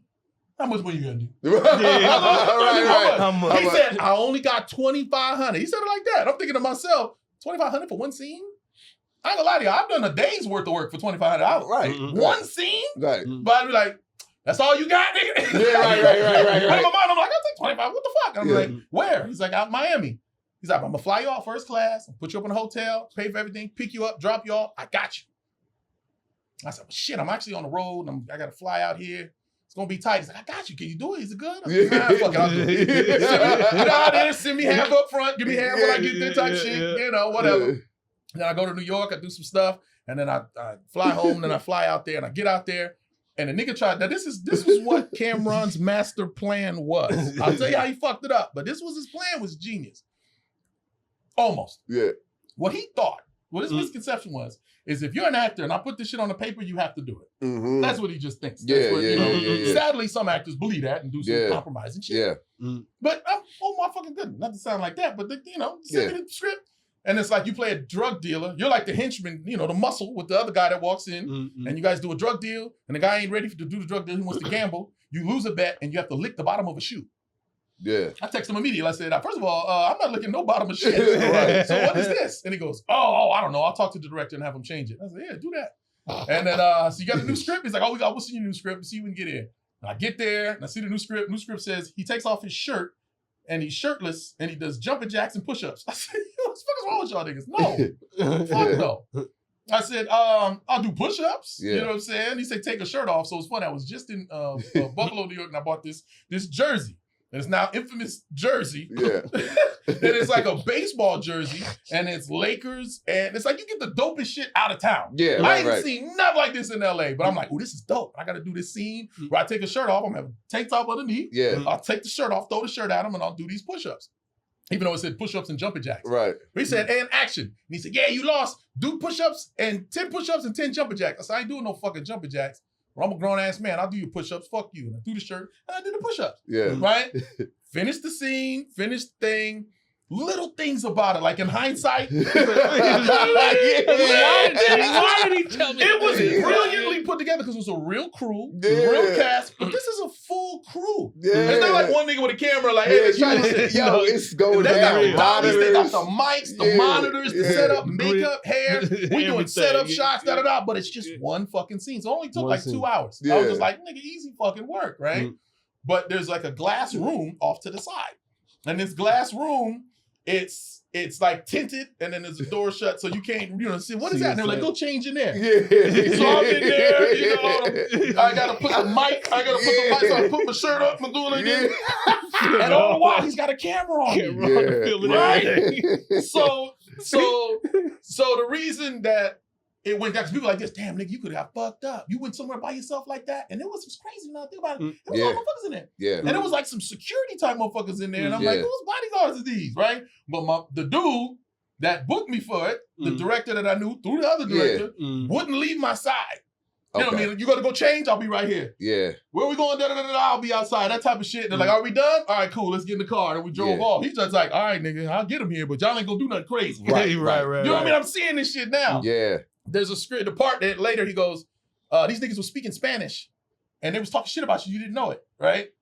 When the nigga offered me the shit or whatever, blah, blah, blah, after I said, yeah, cool. And he sent me the first script. He said, oh, by the way, can you speak Spanish? Right? But afterwards, as soon as shit hit the fan, I hit him. I just texted him. I said, did I say really? Probably said really. I said, really? And he's like, bro, I didn't know. I didn't know. I'm like, you fucking knew. But it's fine. It's fine. Yeah. So, again, the problem was he had a great idea, but he just went too far. Yeah. Because if you think about it, I don't know how hard the flex would have been to just say, I got Omar to do push-ups, paid him $3,000, $2,500, flew him out first class. It's a fake movie. It's never coming out. You know how many movies I've done that have never come out? Literally, we talked about it on one of the previous episodes, and I said, to me, that don't seem like an L. That's not an L. Like, a nigga flew you first class, paid you money, hotel, and like I said, a lot of people don't know, we shoot mad shit that don't ever come out. Never comes out. So it's just the first thing I responded, I was like, good, I don't want that bullshit to come out anyway. It's another day like, job. You thought you wanted it to come out. What? You got an idea. If you know how many Tubi movies I've done, it's the same shit. I worked way longer than that. So, internet niggas always gonna want you to feel like you lost. So that's the funny thing about it. That's why the part 4 was so tremendous. So for one, for me. That's your favorite one, part 4? Oh, yeah. Okay. Because I elevated. Okay. I said a lot of shit. You got to watch what you say. You got to watch what you do. Watch the roles you choose. Watch the people you keep around. You got to pay attention. Shit'll happen. You will make a mistake, and immediately after you make the mistake, go, damn, I knew I should have did that. Yeah. Why you do it? Well, you trying to tell you wasn't fucking listening.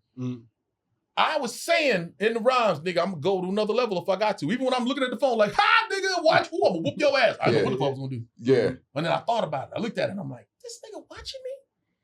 And then my phone started ringing. You gotta sue him. Yeah. You gotta sue him. That's invasion of privacy, defamation of character, blah, blah, blah, blah, blah. Fuck you. I'm not that type of nigga. Yeah. But we'll wait 6 months. If the album don't sell, I'm gonna sue him. No. Yeah. No. But I'm just saying, though, it's one of those things where, I'm gonna get him now. It's over. Nigga, what? Watch this. I'm gonna embarrass this motherfucker to the point where I feel like he has to try. Yeah. But also, I'm fighting for mine. But I'm coming up with nigga. First of all, the song I wrote was about 6.5, 7 minutes. Damn. Money said this song's too long. And I said, nah, Drake and fucking them songs was 6, 7 minutes. Them niggas was long. I don't hear me nothing. But we condensed it down to 4 minutes, and I'm cutting shit out. And shout out DJ M80. He mixed the shit out this motherfucker. We was coming up with shit, and then the beat switch. I actually had 2 different songs. Yeah. That's why the beat switched. Yeah. I mean, he was just like, let me cut this and combine it right there, and I'm gonna split the beat. And he's blended that shit in. Yeah. And it was nice, man. And I was able to switch gears, but I was angry. Yeah. You know what I mean? Yeah. And it was that focused anger, like, ooh, motherfucker. You know, like, oh, don't make the motherfucker mad. Now that he's mad, I saw another gear. And it still was a lot. Like, I wrote so much shit, and I had, like, my boys in the booth. Like, if you hear the end of the song, I say the line about PP and we all laugh. That's us in the booth like this. Because nowadays, it ain't all about booths. Right, but right there, the niggas is behind you. They trying to hold it on. When I said the PP, like, they laugh, we laugh. I said, we keeping all that shit. Yeah. Because it's raw. And I put it out, and it really took it to another level, man. And I just, hats off to the guy. He tried. It's just one of them things, like, bro, like, that could have went all bad for him if I was that motherfucker. Yeah. Imagine I sue him, sue Revolt, sue all these everybody. Yeah. That could have been terrible. Yeah. So is the beef over? Yeah. Okay. Yeah. All right. I'm not done because you don't put my titties and stuff. Yeah. I'm not done. If he was to walk through the room right now, I'd have a smile on my face. Yeah. But he did what he needed to do on his side. Right. That movie that he said is never coming out, even though he put it on all his platforms, and it went number one. Yeah, right. It went number one on Revolt. And he was like, "Congratulations, Omar! Look what we did." Right. But he got what he said. But look at this shit. The nigga gets in the beef with Dame. Now the nigga's back in the booth. This nigga done did videos, songs. Everybody hit me up like, oh, he gonna go after Dame and shit, but he ain't gonna say nothing. I'm like, all right. Maybe that's the new thing, beef content. That was some good. We needed that. The culture needed that. The culture we needed didn't know we needed it, bro. But we needed it, bro. And the cool, so now the tricky part is I got an album coming out October 17th. This Promote is an album. Let Come on know. now. This album I've been working on for a year. Okay. I had it halfway finished, and then the beef started. Yeah. Right? But none of these beef records is on the album. Okay. Right. Well, I think one of them we might put on there. We still thinking about it. Actually, no, that's a lie. 2 is on there. Because 2 didn't really get the love that it deserved, in my opinion. Okay. First one was Shock and Awe. The third one, they put it on the Breakfast Club and reviewed it. And the fourth one was just... Yeah. So I'm going to put 2 on the album. My eyebrow going up like, we'll talk about that? We ain't talk about that yet. But I remember when I did this song, one of my favorite songs is For the Culture. Okay. With Glasses Malone. This was some shit. This was one of them verses. So look, just so people know, the song is called For the Culture with Glasses Malone. Glasses always wanted to get down with me. Well, since it started, he was just like, damn, nigga, I ain't gonna lie, I didn't know you got down like that. Tag me in, nigga, tag me in. And I said, nah, I don't want to do that just yet. People think I'm like, West Coast niggas, let's go. Nah, fuck all that. So we just did a separate song called For the Culture. When I wrote this shit, when I hear a beat that's for me, it writes itself. Right. It really does. I go, oh, and I just go. It's not a traditional barred song. It's not 16 in the hook or none of this shit. It's like 30, 40 bars. And then I wrote a line about, that's fine if y'all don't get it because it's for the culture. And I was like, ooh, for the culture. Then I wrote the hook. Then after the hook, I said, let me give him some more. And I did a shorter verse. And the song was over. Yeah. But I felt so good about it, I sent it to a couple people. Yeah. I remember I sent it to Joyner Lucas. Yeah. And then he saw me at the show the next day and he was just like, all right. Yeah. Real one just gotta go, okay. Yeah, I gotta say, all right, nigga. He just went, that's validation. All right. I sent it to Glasses. Glasses responded with some fire emojis. I said, you wanna hop on it? Yeah. He said, say less. Wow. And that nigga sent a verse back. I said, nigga. Yeah. So that's why it's like, why you do all that to Glass? He was doing go. I was like, no, I'm doing shit. The song was done. Yeah. But I was like, I know he can hold his own. You want to jump on the end? And it's nigga gave me fucking fire, nigga. Nice. And I was just about to release it. And that Tuesday came. Yeah. That Tuesday came. I said, no, we ain't releasing this. We ain't releasing this. Right. I got to do something else on Friday. Yeah. And I gave myself 48 hours. I said, come on, nigga. And I wrote it Tuesday night and Wednesday perfected it. Yeah. Thursday, laid it, and then Friday morning, we was uploading that motherfucker. Yeah. Get that shit on the, and the rest was history. But the now, album itself, October 7th. October 17th, the album is called Overstand Me. Now, Overstand Me, and this is crazy. Like, so I met DJ M80 about a year ago, and this happens, to me a lot. People hear a song or something and go, oh man, let me send you a beat pack. So this brother I never met before sent me a beat pack, and the very first beat was called Overstand Me. Mm-hmm. And I like, dramatic, triumphant shit. Dun, dun, dun, dun, dun, dun, dun, dun. I'm like, oh shit, this is some, let's go type of shit. Mm-hmm. So I write this song and we put it out, but this is in October of last year. This is before the camera shit, all that. So it does what it does. DJ Pools is picking it up and blah, blah, blah, blah. I write a few more songs. I write a song called Hold On Me, which is like for the ladies type of thing. Released that on Valentine's Day. Then the 4 disc records. Yeah, right. And then the For the Culture. So I put out 7 songs. For the Culture and one of the discs was and Overstand Me. Those on the album. Then I got another 15, another 13 that kind of encapsulate my hip hop. You know what I mean? Because it's just, I do a lot of traveling, bro, and it's dope to go to different cities and hear, like Memphis. Yeah. These niggas got a whole different style. And it's like, damn, this shit's hard. And then you go to like strip clubs and they got high energy shit. And be like, you play your music? I'm like, not in here. I need a strip club type of song. There's something like that on, I got some shit for my kids on there, just on some nice. You know what I mean? Reflection type shit. And it's hip hop. It's, you're gonna hear something like, oh shit. It's gonna be something you're gonna think about in every fucking song. And the beats are, I'm pretty good at selecting beats. Okay. So I get a lot of beats. Okay. And it's just like, I got one. I don't even know who sent it. I wrote the whole song. I'm like, damn, nigga, who got me this beat? I'm gonna put it online and be like, whose beat is this? Yeah. But yeah, proud of it. DJ M80's on there. Okay. I did a whole album last year called Succession. Okay. That I dropped. That Stephen Keys, the Mogul Ellis produced. This one was one of those things where I just wanted to get it out. Yeah. I didn't mix it. So I just put it out. So I don't promote it because I'm like, damn. Real niggas are here and gonna be like, oh, nigga, you need to let me mix this. Right. Because I didn't mix it, I just mastered it and put it out. Right. So lyrically, it's a dope album. The beats are crazy, but I never really mixed it right. But that's out there. But I brought him back for a couple songs on here. Okay. Black Nails did For the Culture. S-Class is on here. I got a couple of underground hitters on there. Like it's a solid album. I'm excited for hip hop to hear. Well, we can't wait to hear it, man. Can't wait to hear it. And then where are you at next for a comedy? The next comedy show, what is today? Boom. So I got to plug the play I'm doing. Dope. Don't turn down shit. Right. So it's kind of cool, man. This dude, CL Woodson III, came up with this concept. I was on the road and I did this 90s comedy, I call it a tour. We did the Atlanta Comedy Theater, me and Brumman from the Fifth Floor. Yeah. I never knew he did stand-up. Reginald Ballard, I never knew he did stand-up. We did the play. He wrote a play for him called Brumman Needs Love Too. And it's got like the Martin theme mixed with Archie Bunker. Okay. I play a black Archie Bunker, and we got Eat It. We got everybody in there. We got the whole cast, and it's fucking hysterical. We did it out in Milwaukee, and we did it one time, and now I took it on tours. We got four shows coming up this week. Okay. And it was kind of cool watching Reginald get down. Nigga. I was like, wait a minute. Because I'm like, you do Brumman for like an hour? He's like, nah, nigga. I do like 5 minutes of that at most, and then I kick their ass. I'm like, yo. So it's fun to see him get down. So we got the play going. Follow me, Omar Gooding. You go to omargooding.net now. So I'm just like this. I've stopped having to store it all in my brain. I finally got a one-stop shop. They're like, you should be on the website. I'm like, nigga, we got time. But yeah, so I got, when is the next show? I think it might be out here. What do we mean, October? So I got the album release. I got the play.